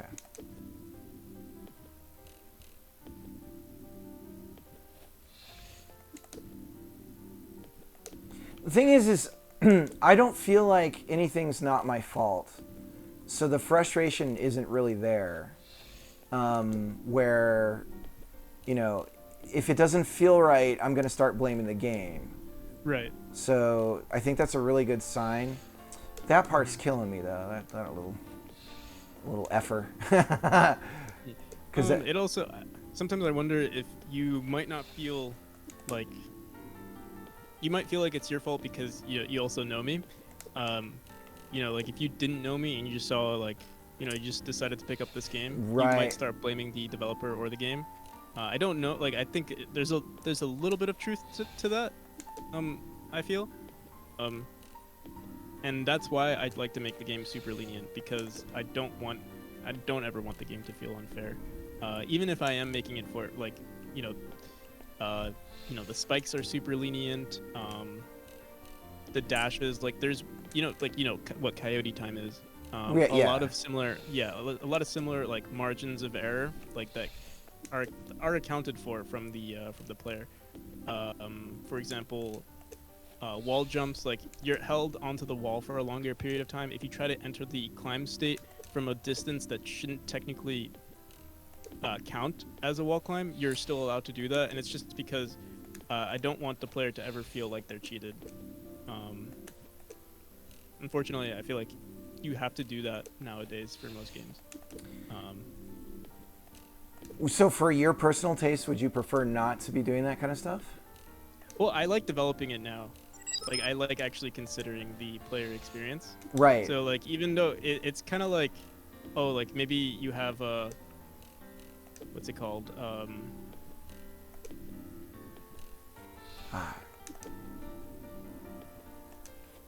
When... I forgot the word for it. Like, when players believe that they deserve something. Fuck. I don't know, like, I guess you could say they're... I don't know. I wouldn't call them pretentious, but, like, yeah, they'll feel like they're good and they'll blame the game. And you never want that to happen, so you just keep that into consideration. Right. Well, and there's... Yeah, I actually like coding for it. Like, it's a part of polishing, or, like, the user experience. Right. No, there's definitely... I mean, that's kind of the thing is, like, okay, what is skill? Because if you have a pixel perfect hitbox, then the skill is not to have those pixels hit the negative thing, right? But if it's, you're calling it precision platforming, but it's actually, when you think about it, it's actually incredibly loose, incredibly imprecise, all so that the player feels the precision in the play. And so it's kind of this weird balancing act to try to like maintain. It's kind of an illusion, but then it's not at the same time. It's interesting. It's an interesting sort of I think problem yeah, space. sorry. No, go ahead. The precision comes when you want to actually speed run the game. Otherwise, the game is pretty lenient. So like it could be very punishing if you're a speedrunner because there's certain things that you have to get perfectly. Right. Like turning around corners or dashing at a specific time, or like going a specific route that has way more risk, and it means possibly losing a lot of progress. But it will save you a lot of time, and that's the precision platforming aspect of the game. Right. And what you like to do, what I like to do, when there's like precision involved, that's when you reward the player. So if they decide, hey, I want to go the precision route, they'll get a really fast time, or they'll get a collectible, or like how Celeste, most of Celeste doesn't require that much precision until you get to the core of the mountain. That's when like timing and dashing in the right spot is like it's like necessary. Like right. you won't pass the level. But throughout the entire game, there's so much leniency. So yeah, and then there's like the B-side tapes and stuff like that, where that requires even more, better timing and better precision. Come on. I don't know why. I think I'm hitting up, but it's just putting me at an angle. Yeah. So this room will definitely be fixed. If you want me to tell you, I don't know if telling you will help you though. You've gotten it a few times though, so. Yeah. It probably doesn't help that I'm also talking. Nah, that's why like when I'm doing for a high score and like I just screw myself up by explaining anything. But I also like talking. So it's like, well. Yeah, I'm the same way.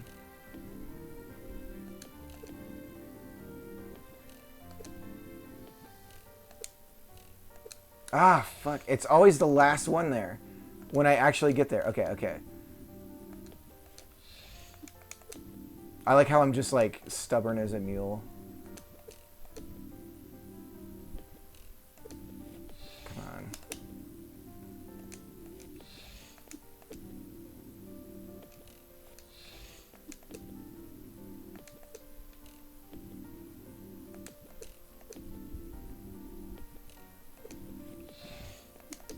In the meantime, I'm going to edit this room to make it easier for the player. Me? Huh? Yeah, I'm going to edit. Like, just in general, I should edit this room to be, like, just less tight.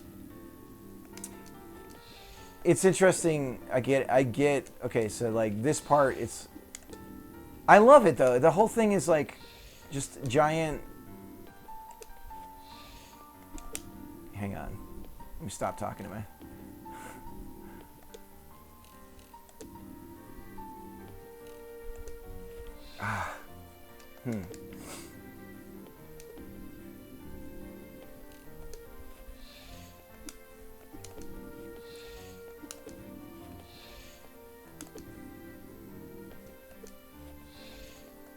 Now I'm just experimenting with potential.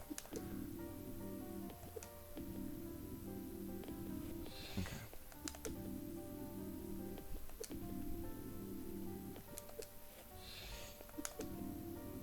God, I can't imagine speedrunning. Like, the amount of time and memorization involved in.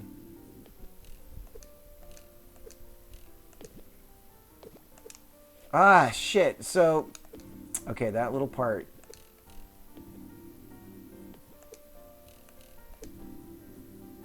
Sorry for cussing on your stream. I don't know if that's a. No, you're good. Alright.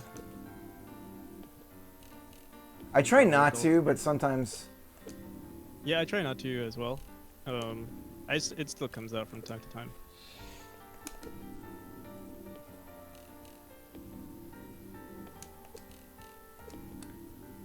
So when's the release planned? Do you have like a deadline for yourself, or? Ooh, the next fest starts this Monday, and I'm hoping to get the entire game done by like 6 months later. So we're gonna have to definitely. I'll have to work like double time on everything, but yeah, that's the goal. Okay. If I don't release the game in 6 months, I'll definitely at least have a early access version. And when you say Kickstarter, what would you set as a goal for like a Kickstarter? So at the moment, I'll say the game is I don't mind finishing the game with no funding at all, or like just with the current budget that I have. There are multiple reasons why you would want to have a Kickstarter. I know. It's awful. It's also when I started talking, like No, it's fine. you're so close. It's this last part. I can get there now, so that's the hurdle. Anyways, Yep. what were you saying? So yeah, the Kickstarter, like, while I hope it's a success, and I would greatly benefit from the Kickstarter, it's not something that I'm counting on. Like, no matter what, the game obviously is going to come out. But yeah, if the Kickstarter does well, it just means more marketing. It's actually it's more of a marketing campaign than it is a funding campaign for me. Right. Even though the money will go into the game, it's more so like, publishers would notice it, more people would notice it, stuff like that. And Okay. I always boost out of that, and I guess I'm not supposed to.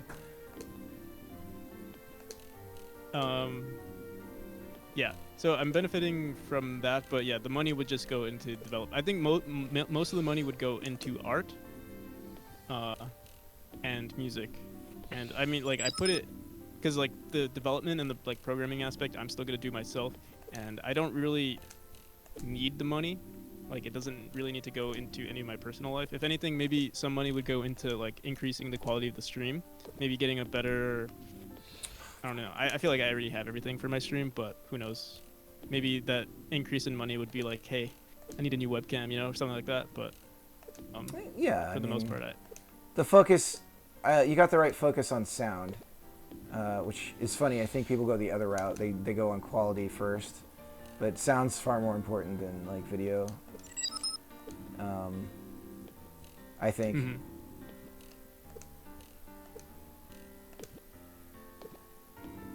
Okay. But yeah, I'm anticipating. Well, I'm setting my goal for 10,000. Okay, that's yeah. It's pretty. I would say it's ambitious. But for me, it's kind of like an all or nothing. Like, I don't need to set a goal for, like, let's say 2,000, because it wouldn't make a difference in development.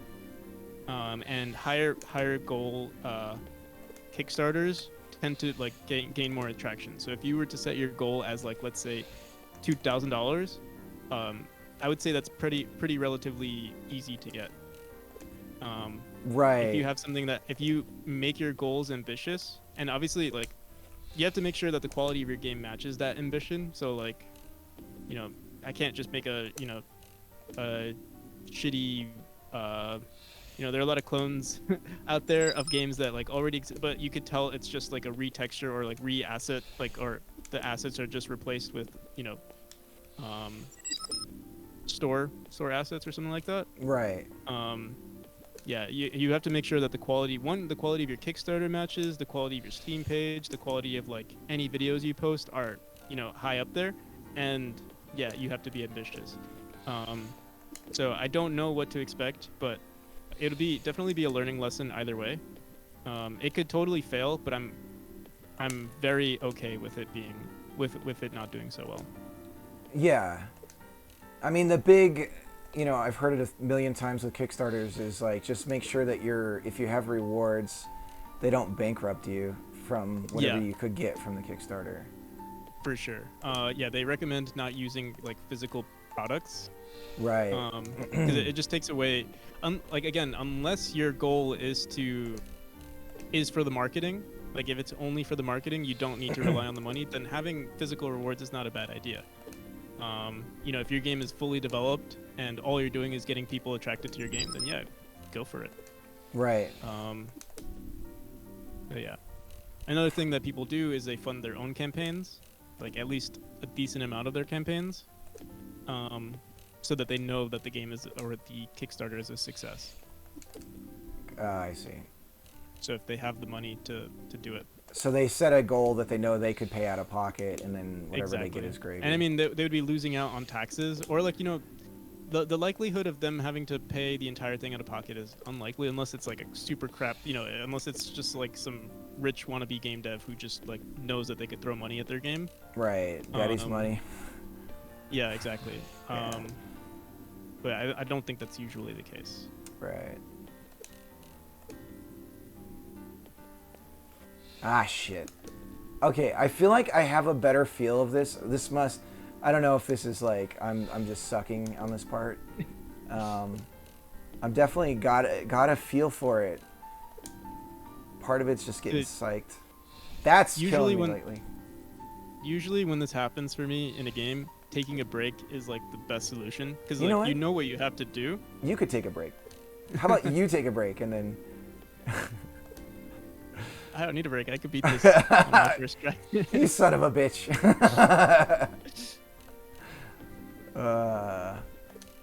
So do you worry about that, like, I mean, granted, this is the style of game in the first place, but I guess that's not really a problem. Like, in the early, like, 16-bit days and 8-bit days, like, developers could make a game that they could handle no problem that was, like, impossible for most people. Because they've lived with it, but I think that because you have this like active community of people who are playtesting it and like speedrunning it or whatever, that you get to see if you've done something where you're like, oh my god, I've made this way too hard. Have you tried speedrunning your own thing? Like, Yeah, I speedrun it all the time. I mean, I'm not the best at speedrunning, but yeah. I'm sorry. What was your initial? What was your question? well, just from a like, do you worry that you could potentially be making something that maybe is too hardcore, like, or difficult for a typical audience? God, how close am I to the end? Tell me how close I am. You're close to beating this room. This room. You know what? Yeah, I think there's 2 or 3 more rooms afterwards that I will say I think they're easier than this one. Okay. But also those rooms have been deleted. Like this is basically in the updated version, this is basically the last room. Okay. But yeah, in the version that you're currently playing, this is like the 3rd to last room. Gotcha. Give me 1 second. I'm just gonna reply to people in my chat. Yeah, no give problem. you a chance to.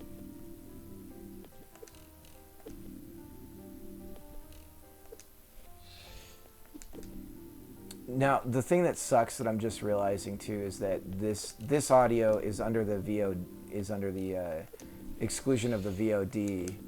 So unless somebody happens to be capturing the stream right now, this whole conversation is going into the ether. 'Cause I'm a dummy. I think I have it. It should be recorded for me. I mean, nice. Okay, cool. Yeah. I don't see why it would not be. Yeah, I've recently discovered how to like stream audio that won't show up in the VOD. Right. Which is like voodoo, but the desktop audio is part of that for me. So I'm gonna be talking to a void on the VOD for this. Yeah, I think we'll have it. I'll have it saved. Okay. This is our first technical. It's like a podcast, basically. Almost. Almost, yeah. I mean, so speaking of that, so you were mentioning about it, and I don't know. When I had mentioned it to you, I don't know what it was that you were visualizing in your head, and I'm wondering if you can kind of like what when I mentioned that to you, what picture like sort of appeared in your mind? I'm sorry. Repeat that one more time. When I mentioned, because I was like, hey, I was thinking about doing a podcast, blah blah blah blah blah, and then you were talking about it. But what are you? When I had mentioned it, what sort of like appeared in your head, like as far as what you're Oh. visualizing? Right. So, at the moment, it just seems like I'll have to say that like I've had very similar conversations with people in the past. So a lot of the time, I'm very skeptical. Not because like not like I don't trust this person. More so like what are the chances that this will actually happen? And Right. It's because just a lot like it's nothing against you or like me. It's Oh, just no, that a lot of times people plan these things and then they just never come to fruition. Okay. Okay. But like I would love to do it, and I love the idea like of just talking about game dev because like I don't know, you see it all. I feel like you don't see it enough, especially on streams. But I would like to do it. Like, have you heard of? And I also love podcasts. Mm-hmm. So, yeah, it would be like the I don't know, like match made in heaven, so to speak. It's just like yeah, I guess the logistics of like actually like planning it out and everything. I'm skeptical about. Right. But yeah, I would still love to do it. Okay. Yeah, I mean, so my initial idea was more of like an interview format and like getting different people on and talking to them. I was imagining it as a like I'm finding somebody and then just getting a talk together, kind of not freestyle like it would be if they're working on a project, like talking about that particular project or whatever. But well, yeah, I'll talk to you more about it. Oh my goodness. What? We get a huge raid just Oh. now by Graphite Lab. Oh my goodness, to me or you? To me, but I will shout you out too. Oh, okay, no problem. Hello everybody. Let me mute myself for now. Okay.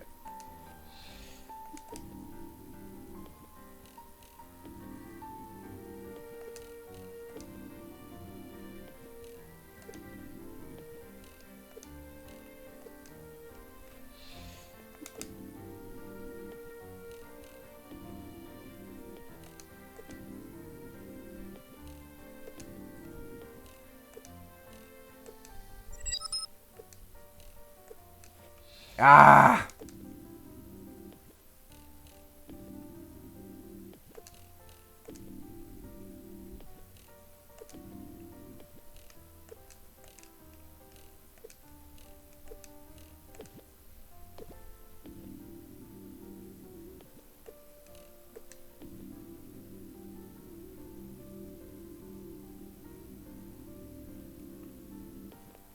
Oh, thank the gods! What's this about? Ooh, okay.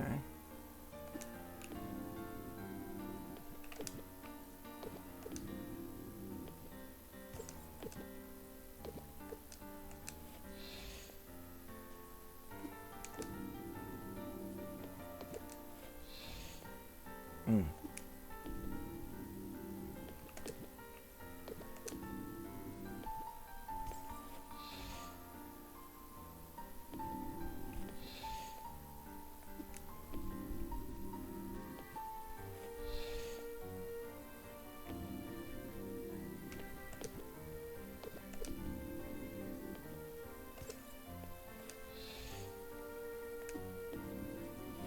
Oh, come on.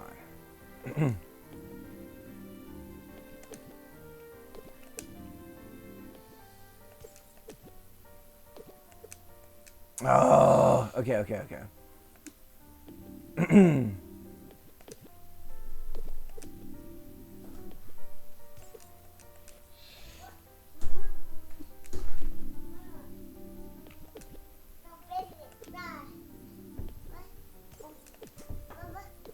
on, you can't go on the stream. You're not decent. Hey, what's up? I just didn't hear an answer. I was wondering when you wanted to start the grill, or should I just do it inside so you can see the screen? I guess I can maybe do it here in maybe 15. You sure? Okay. I don't know. I don't know how far I am to completing this. I definitely want to see it through. Hey, Odie. Ah, I had it. I had it. We're gonna go. All right, Odie. All right, and I'm sorry, chat. I don't have my laptop out. If I had my laptop, I'd be able to see more of the conversation. So I feel bad not being able to glance at it right now.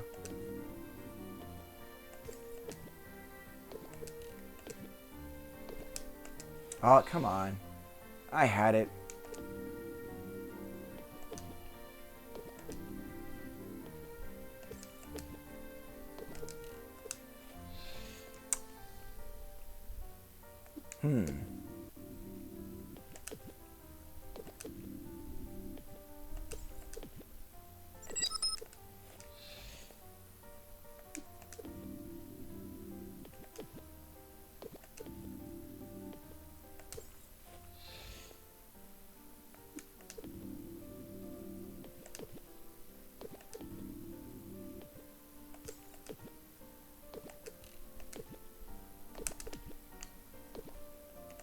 Ah, getting psyched out right on that last little bit there. You know what? I could get my phone out and look at the chat while I'm doing this. I just saw that you got past it. Just about. I don't know. Oh, God. No, no, no. I'm not doing that. All right. Here, wait, let me go back to you. There we go. Now I'm Spam the chat with afraid. the messages. There's the extra stuff, and I'm afraid of it now. You've got me petrified.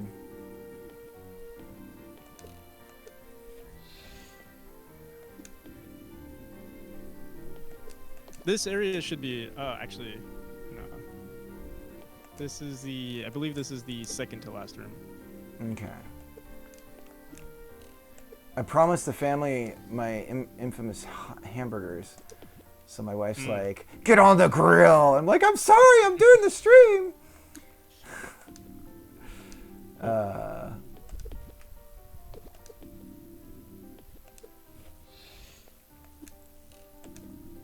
Yo, how's it going? Dim the lights. Yeah, it definitely feels like now, it almost feels like things are starting to get more open-ended or forking off. It feels like there's a bit of exploration that I want to do. For the most part, it is pretty linear. Yeah, it might seem that way, but yeah, there's not much actually. Okay. Yeah, you might get that impression. But yeah, this room, this area is a little too tight for my liking. Okay. So yeah, it's been removed since then. In the next demo, which I'll probably upload like today or tomorrow, won't have these areas. I see.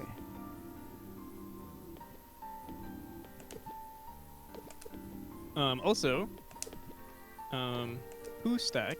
I Oh, was wondering Pooh. what you were planning to do with your full-time streaming that you plan on doing next week. Well, the operation Make Money is in full effect. So the first thing I'm going to try to do is get. Oh God, I think I've doomed myself.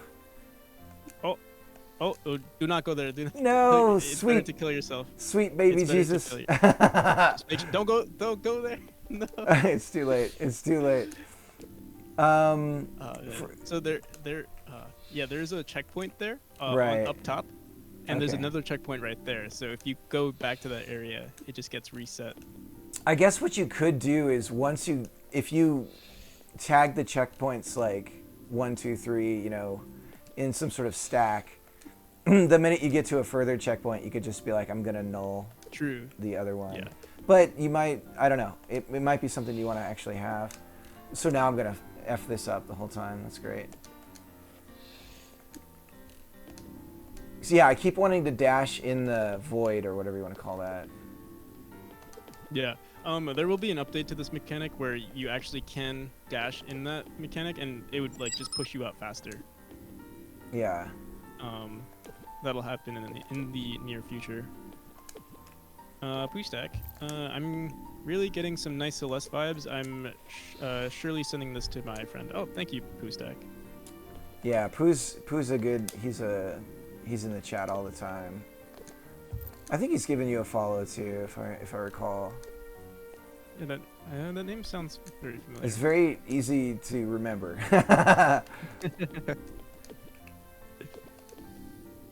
So yeah, actually, oh, thank you for the follow, Poostack. Oh, I was wrong. I was also wrong. This is the second to last room. Now you're in the second to last room. You're like a gym, like a Yeah, one gym more, membership just one more code. rep. Yeah, you said that 10 reps ago. I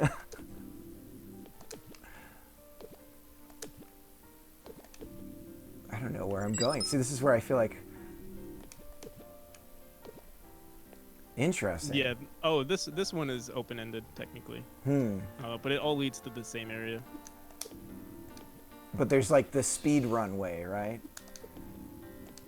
Yeah, there is technically like the most efficient way to get across.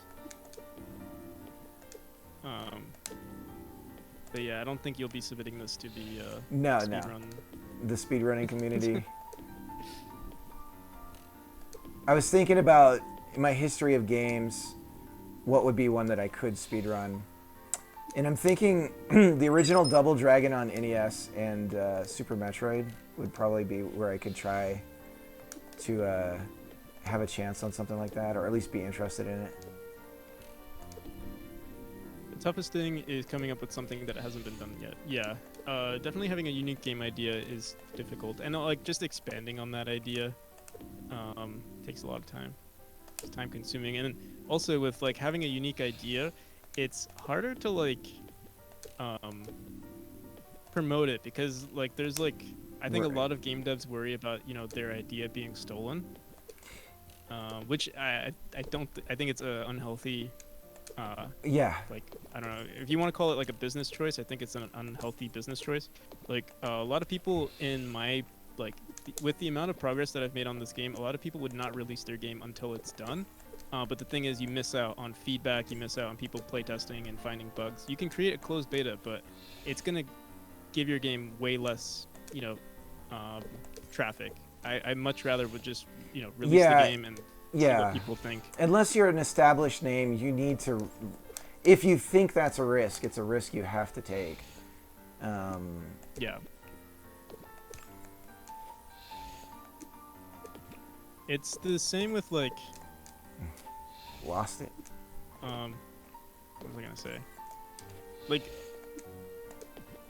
people might be worried that one of their game idea might get stolen, or like, people like if you're gonna be worried about people pirating your game or something like that, it's like it's not even worth concerning yourself with. Like, marketing is already a problem. Like, it's already an issue.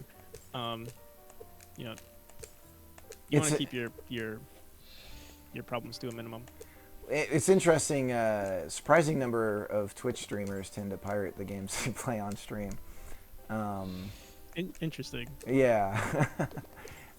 But yeah, like I would never be concerned. Like honestly, I wouldn't even mind people pirating my game. Like it is what it. Like I'd be honored, if my game is being pirated, that just means it's at least doing half decent in sales. I think almost everyone's been in the financial disposition where they kind of had to do something like that, or at least felt like. That's also a fair argument. I mean, yeah, I won't admit to anything on stream. But, yeah.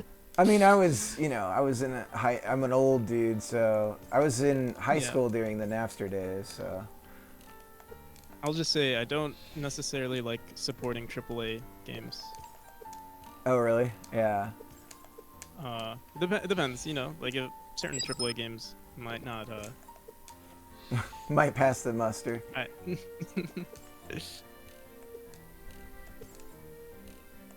My own ideas have been probably stolen anyway. Don't worry about stolen game ideas. Yeah, I mean, for me at least, I don't think I've done anything unique to have my game ideas stolen. I guess that's another thing. Damn. I feel like it's all been done before. in one way or another. Ah, shit. I had They took the it. game and published it. What's that? Sorry, Sekirос is currently. Do you know Sekiros? No, I don't. He's a really a really good Godot game dev as well. Oh, nice. I should follow. He doesn't stream as much or like as much as he used to, but yeah. Yeah, he's made some pretty good platformers. Kind of wish the portals would like suck you in. Just to give me a little break, but I get it. Ah, This shit. this area is pretty tight, I'll say. Yeah, it is. More than most rooms.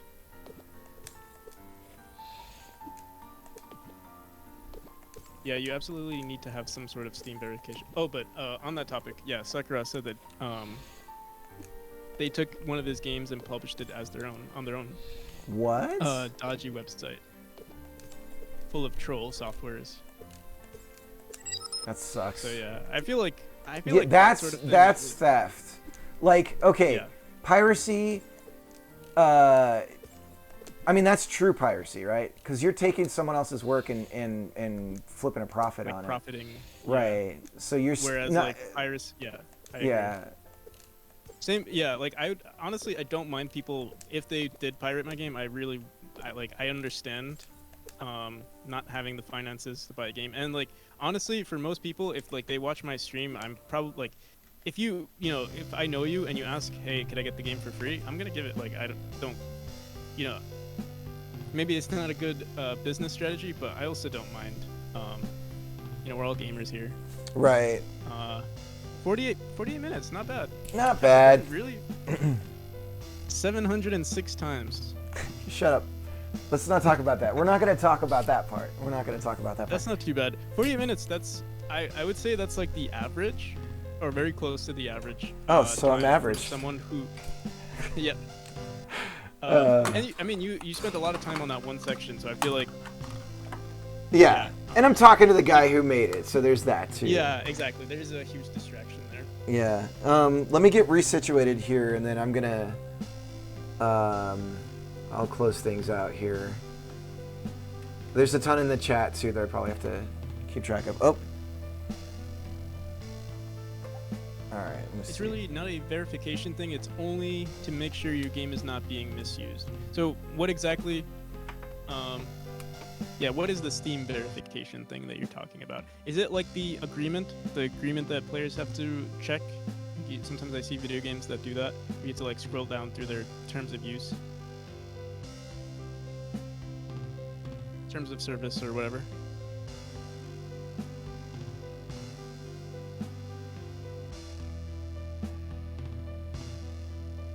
I'll let you pay $300 for this opportunity. No, I think it's one of the API functions. I'm not entirely sure if you have it. I probably don't. I didn't do any research on it. But yeah, thank you for playing, Cricket. Oh.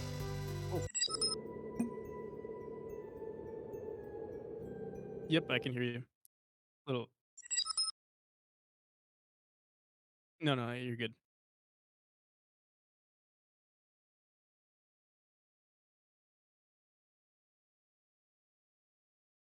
Yeah, I'll give you another shout. Oh, yeah, I'll give you one more shout out. Are you heading out soon?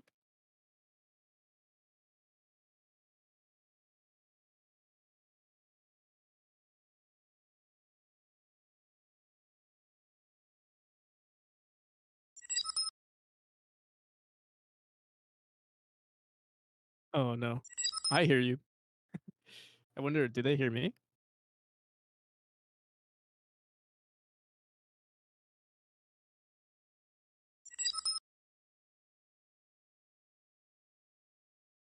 Okay. There we go. Got it. Okay. NPC is loud and clear. Let me see. Is this... Okay, this is the right mic. I don't have the gain up. Okay. Yeah, if you guys, want to listen to someone who isn't a boomer, head on over to NPC. Oh. I do I'm love just kidding. that though, because it's a whole thing for sure. All right, hang on. Let me do the shout out. I don't know what screen is showing on what. Oh yeah, Also, Graphite Lab. Grab him. there we go. Okay.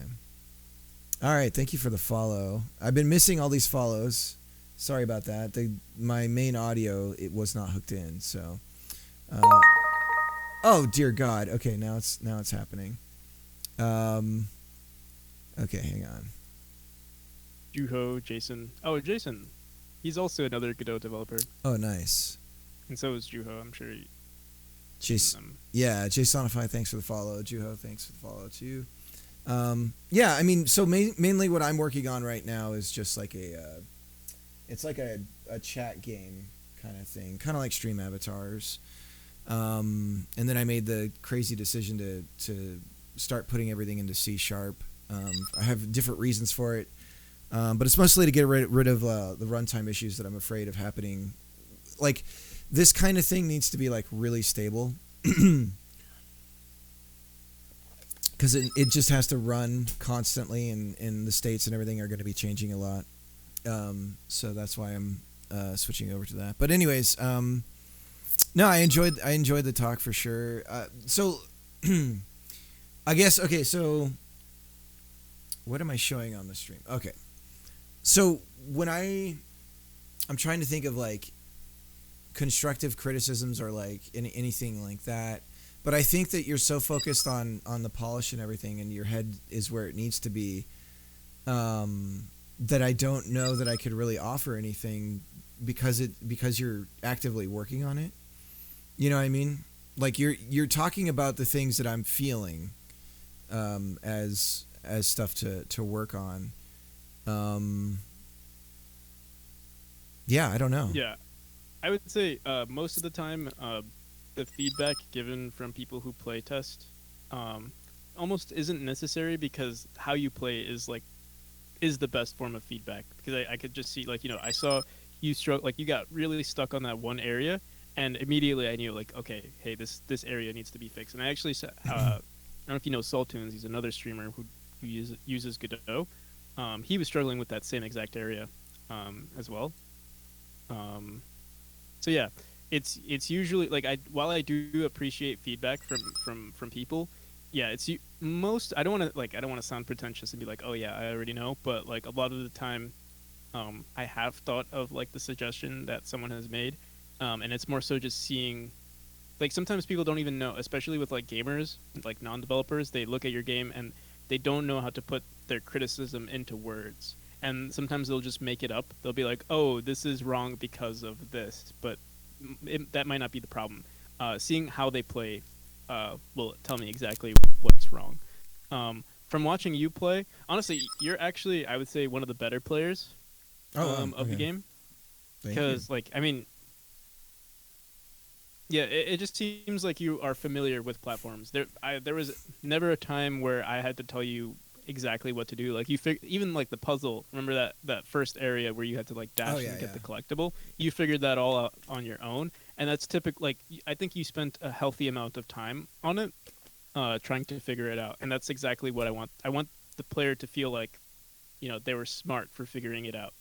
And if they aren't smart enough, they can easily just, get on to the next level and not worry about it. Or they'll come back and then, their second playthrough, I'm sure now, remember that other area where you were trying to dash up and kept hitting the spike? Yeah. I'm sure if you restarted right now, you'd probably be better at that exact mechanic, because now you have a better feeling for like the timing and everything. Yeah, and there's I think the psychological term, I might be totally making this up. I remember reading it in a book a long time ago.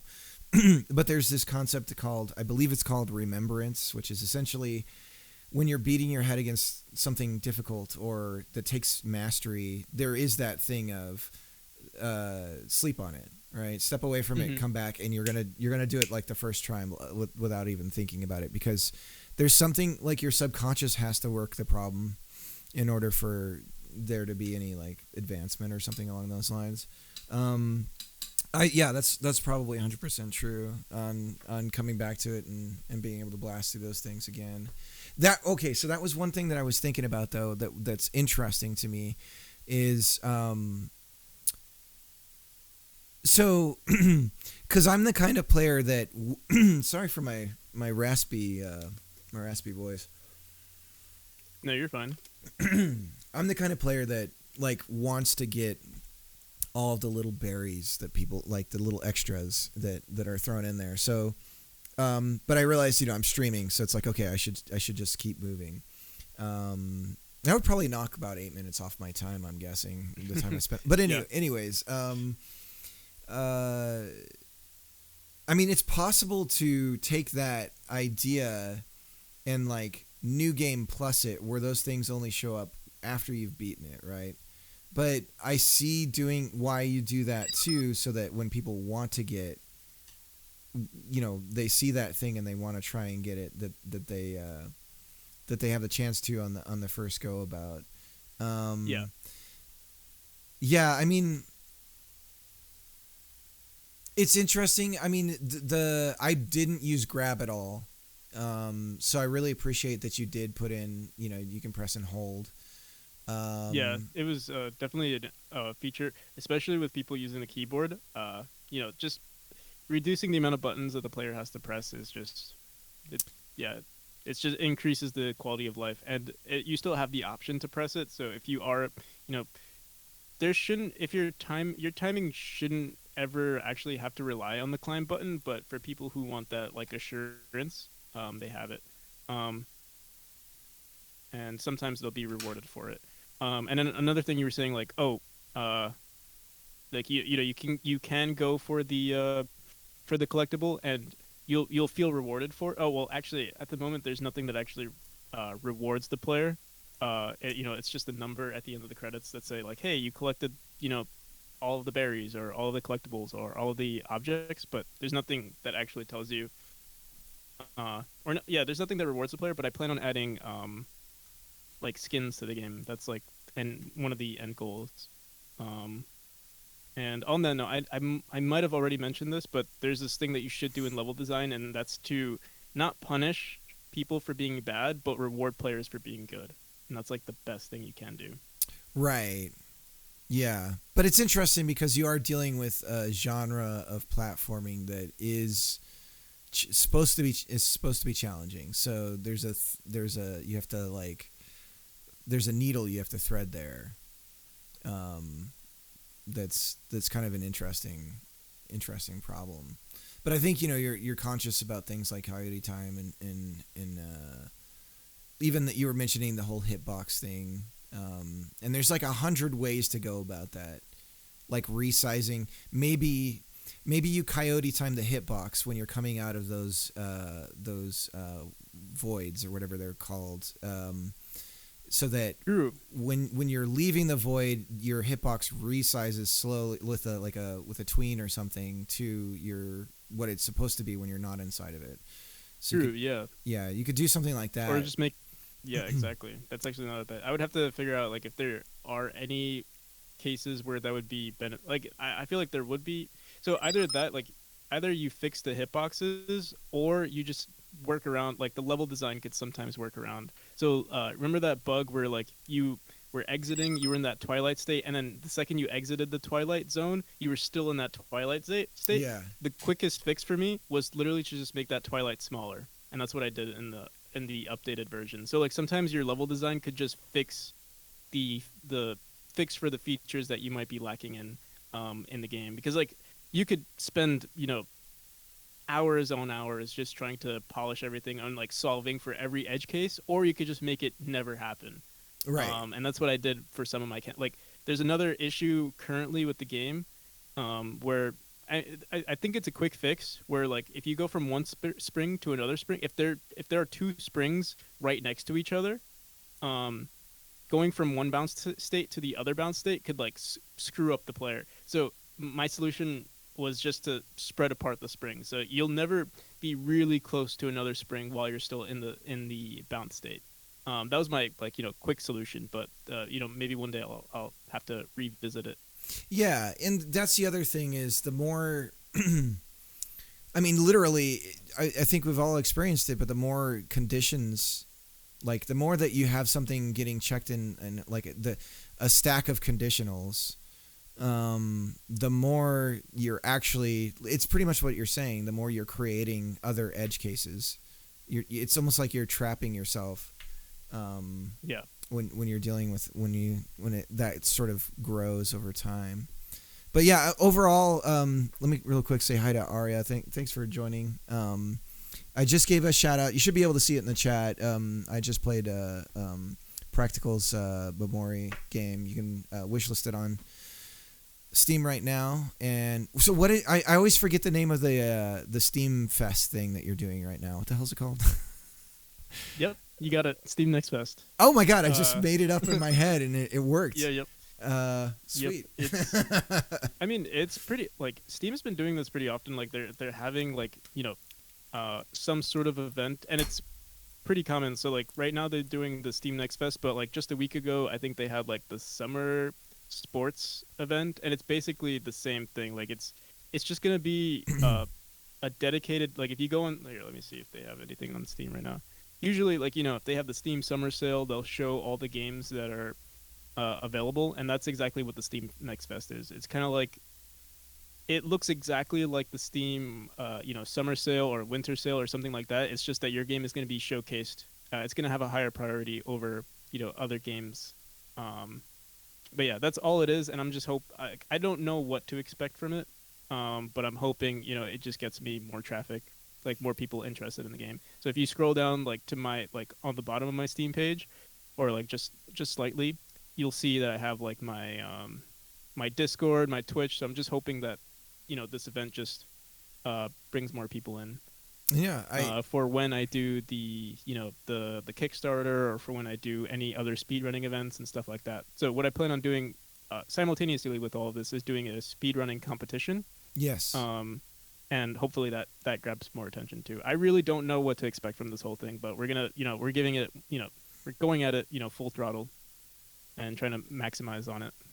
No, I think you've really been working the like marketing angle and that I had that same idea when I was listening to your stream earlier today. So your head, I think, I don't know. I mean, I have a really good feeling for your success for this, and I'm hoping that. Thank you. Yeah, no, I mean, you're working hard and you're making all the right moves. So. Thank you. Yeah. Yeah, it's just getting the right people to catch it, and I don't know what if you're doing any sort of networking. I mean, you've got some speedrunners already, so if you start networking with other Twitch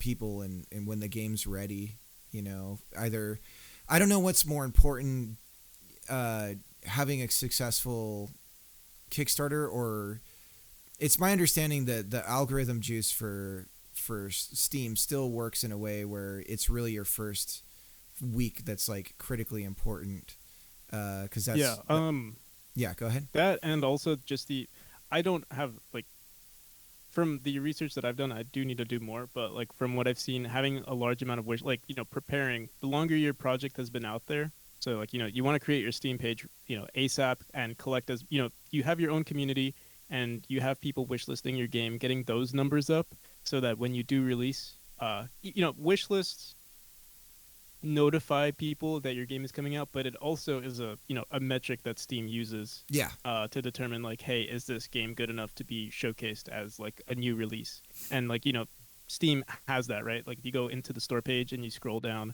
you'll see like popular, upcoming, or you'll see top sellers or new and trending, and they'll showcase your game if it's if it has like, if it meets those metrics. And sometimes you could also just get lucky. Yeah.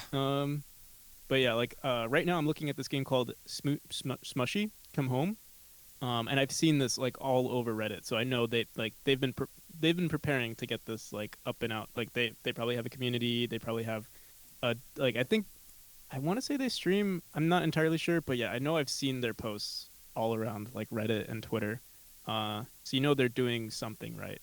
Although, I mean,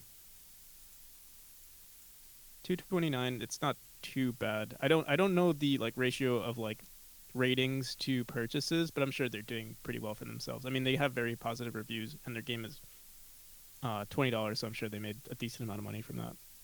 Yeah. It's always hard to tell with that kind of thing. Yeah, the only other thing I know for from what I've heard is that it's that first week, and that sort of like affects all future promotions and bumps that you would get from Steam, and that Right. in the Steam marketplace especially, people are waiting for sales. So another possible strategy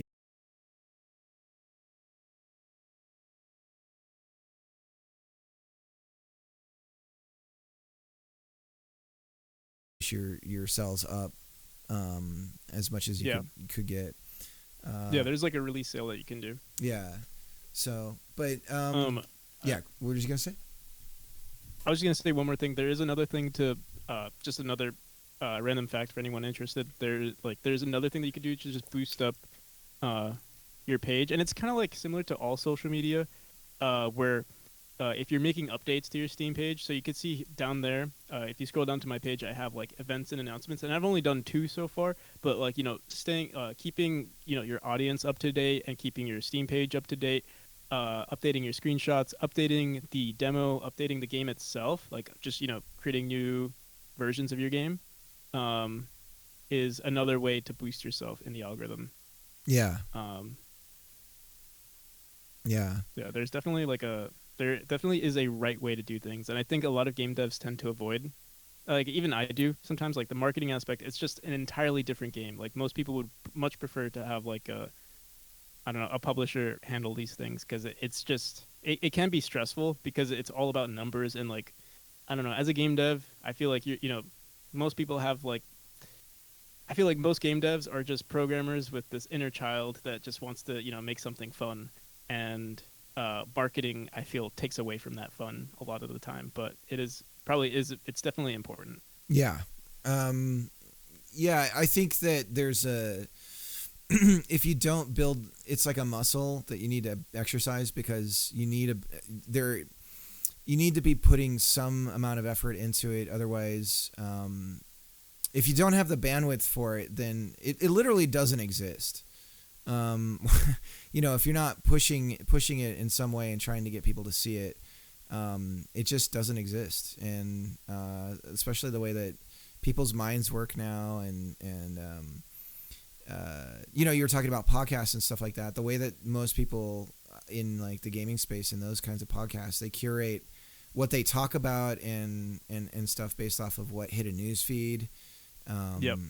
That kind of stuff. Yeah. So if you don't Yeah. get in those spaces, then those people aren't. Yeah, it's a completely different game. Like right now, every single YouTuber, like any tech related YouTuber, or like one of my favorite podcasters, Lex Friedman, like literally half of his podcasts in the most recent days have just been AI, because that's everything that's trending right now. And before that, it was like a few months before that, it was all crypto. And like literally every single conversation that he was having was just with other professionals in that field. So it was like a bunch of crypto people, NFT people, and now it's like just all AI. Yeah.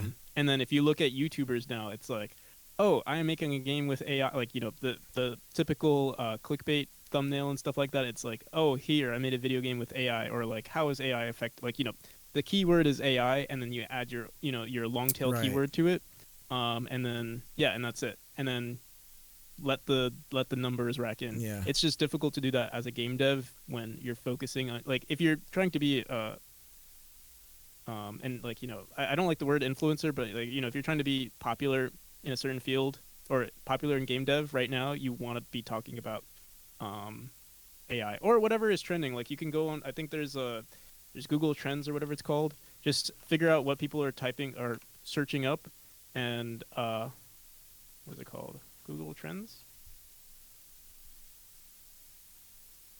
Yeah, just search up AI, and then you add like long tail keywords. Like what is the most popular? Oh, actually, it's actually dying out a bit. Yeah, I mean, it has been I mean, in the YouTube space before that, it was past day. make X game in X number of time. That was like Right. that was the thing that everyone was doing, is make Minecraft in 24 hours or whatever. And those were real popular, and I have my own opinion on that kind of stuff, but yeah, and that's a whole, that's the other thing, is that's the right kind of thinking, but it is an entirely different I do wonder what good is making like say development videos versus promotional videos for the game, where if you're there's such an audience of people now. Gaming development has been democratized to such a degree that there's actually a hugely growing audience of people who just want to make games, and so that audience might be cash poor and not the kind of people you want to actually be pushing to sell the game. So finding like the true players of your game, that's got to be that's a lot of the outside of the box thinking that's like really hard. And you got to spend time on it and practice and fail, and like that's what's so important about what you're doing. I see you do it like every stream. You're chipping away at it and figuring something out and trying something, and that's what you have to do because it's just like a game. You have to try and fail and figure out what works and what doesn't. If you don't try, then you won't know. So, this is what I have to say right now is sort of related, but also going on a tangent, and that's you do want to you do want to see those numbers go up, and the best way to do that, or one of the best ways to do that, is just to because the majority of people watching your streams are other game devs, so you want to create like informational content related to like what they're interested in. So I've been doing a lot of marketing streams, and like usually even while I'm doing research, we'll try to figure out like, hey, what are we supposed to do? What is the most efficient way to like get this through, and then like share that information with everyone. And this is not like I don't want to sound like, oh yeah, what am I trying to say? I'm not a genius, or I'm not like a game dev guru. This is literally my first game, but I know what to do, and I know how to get to it, and sharing that information with other people is also going to get people attracted to your stuff. No, I mean that's the whole reason. Other game devs do that. Yeah, I mean that's why I have you on here. It's like that's the whole thing. It's not gonna hurt me, and it's like you're making a game. I don't see you as like somebody I have to hide because you're gonna take away sales from something I do or whatever. It's like it's actually the opposite with that kind of thinking. You're actually closing yourself off to chance and opportunity that you. Yeah, if you're hiding information, or maybe if you come up with something like super revolutionary, maybe you would want to hide that, but like there's nothing, no idea at this point is unique. It's like, hey, marketing is not like marketing strategies are not unique. My game is not unique. Streaming is not unique. Creating informational content around like certain designs are not unique. You might as well be the person, like if let's say you have something revolutionary, or not revolutionary, but let's say you know what you're talking about. It's great to share that information because people are going to love you for that. Well, it's funny because like Minecraft actually is something that wasn't really an original idea. It just so happens that I think a combination of a lot of things, picking a Java client, the where YouTube was at in its algorithm, and the way that it promoted videos, all of that timing was perfect to tap into something, and it was just like kind of the perfect storm. And that's the kind of thing that's just like you really can't predict or plan for. But yeah, I mean, I try to imagine like, what if Notch had been going around sending cease and desists to everybody who was playing it on stream until it was ready, or like their videos or some crap, that kind of thinking is just going to destroy possible momentums and like inroads to building an audience or something like that. But things are so weird right now. See, this is why I feel like a podcast is a good idea. But things are so weird right now with like I don't know, like people play game. People are like, it's frustrating to go on Itch, for instance, and see the trending games, and almost all of them are like horror style games because that's just what people are playing on streams and things like that. And so that's sort of like what gets pushed up in their metrics and things like that. And I don't know, it's like hard to know where to spend your time with the marketing and all that stuff. And there's ways of making like, I'm kind of going off on a rant right now, but there are ways of making URLs that you only, this is my, although I don't think you can share URLs in TikTok, for instance.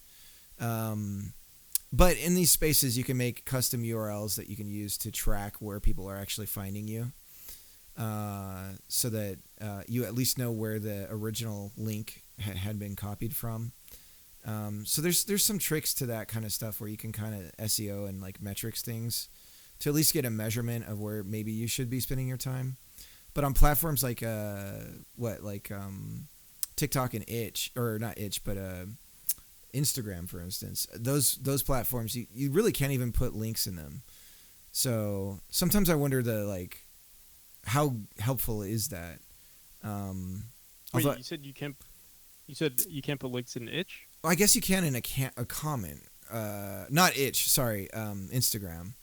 So like. Right, yeah. Yep. Yeah. So you have to do all these other things to try and get your people to go outside of those like social media like vortexes, basically, that try to keep you trapped on their platform. Yeah, you're allowed to have one link and that's on your profile. Exactly. Yeah. So and then most people do like a link tree. Yep, exactly. That's exactly what I do. Yeah. I have a link tree. Yeah. Yeah. It's well, it's been really good talking to you, and Likewise, yeah. Yeah. I'll hit you up offline. All right, sounds good. Yeah. This already felt like a podcast. We did a lot of Yeah, I feel like it too. Yeah. But so I'll talk to you later, and it's nice mingling with your chat and seeing everybody there too. So, all right. Yeah, I really didn't do. Unfortunately, I wasn't smart enough to look at your chat at all while this was going on. So I'm sorry about that. No worries. But it was just people making fun of you while you were playing my game. We'll start cussing them out, like banning them on my side. So if they ever go to my stream, they can't even. No, I would have loved it. All right, I'm gonna take off though. So you know what we'll do? I'll raid you. That makes it simple. Here, actually, I might be ending my stream soon. How about you give Hellraiser all right. a raid, because he's currently playing the game. He's actually playing Memory. Oh, okay, cool. That's what we'll do so then. here, here's his name. I don't know. I can't type right now. I actually posted it on your Twitch. Thanks.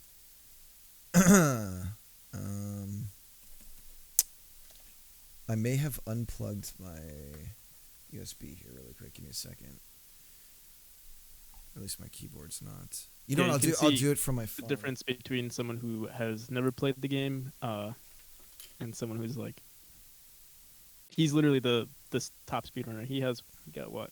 652. That's I think faster than our current highest run. Our fastest run. Dear God. Get some help. I'm kidding. I gotta do the raid from my phone because my keyboard is not responding for some reason. Hellraiser. All right. Cool. All right. So, but yeah, thanks for hanging out. I'll hit you up later. Yeah, this was great. Thank you for playing my game, by the way. Yeah, awesome. It's great. Yeah, I'm sorry that I'm not able to produce too many like specific critiques or anything like that. No. Like I said, watching people play is the greatest form of like feedback, because I can just see how you do things. Yeah, for sure. Yeah. So, anyways, I'll do one more shout out for you, and that's Practical NPC, another Godot developer that you should check out. All right. Thank you. Yeah. Have a good night. Peace. See you.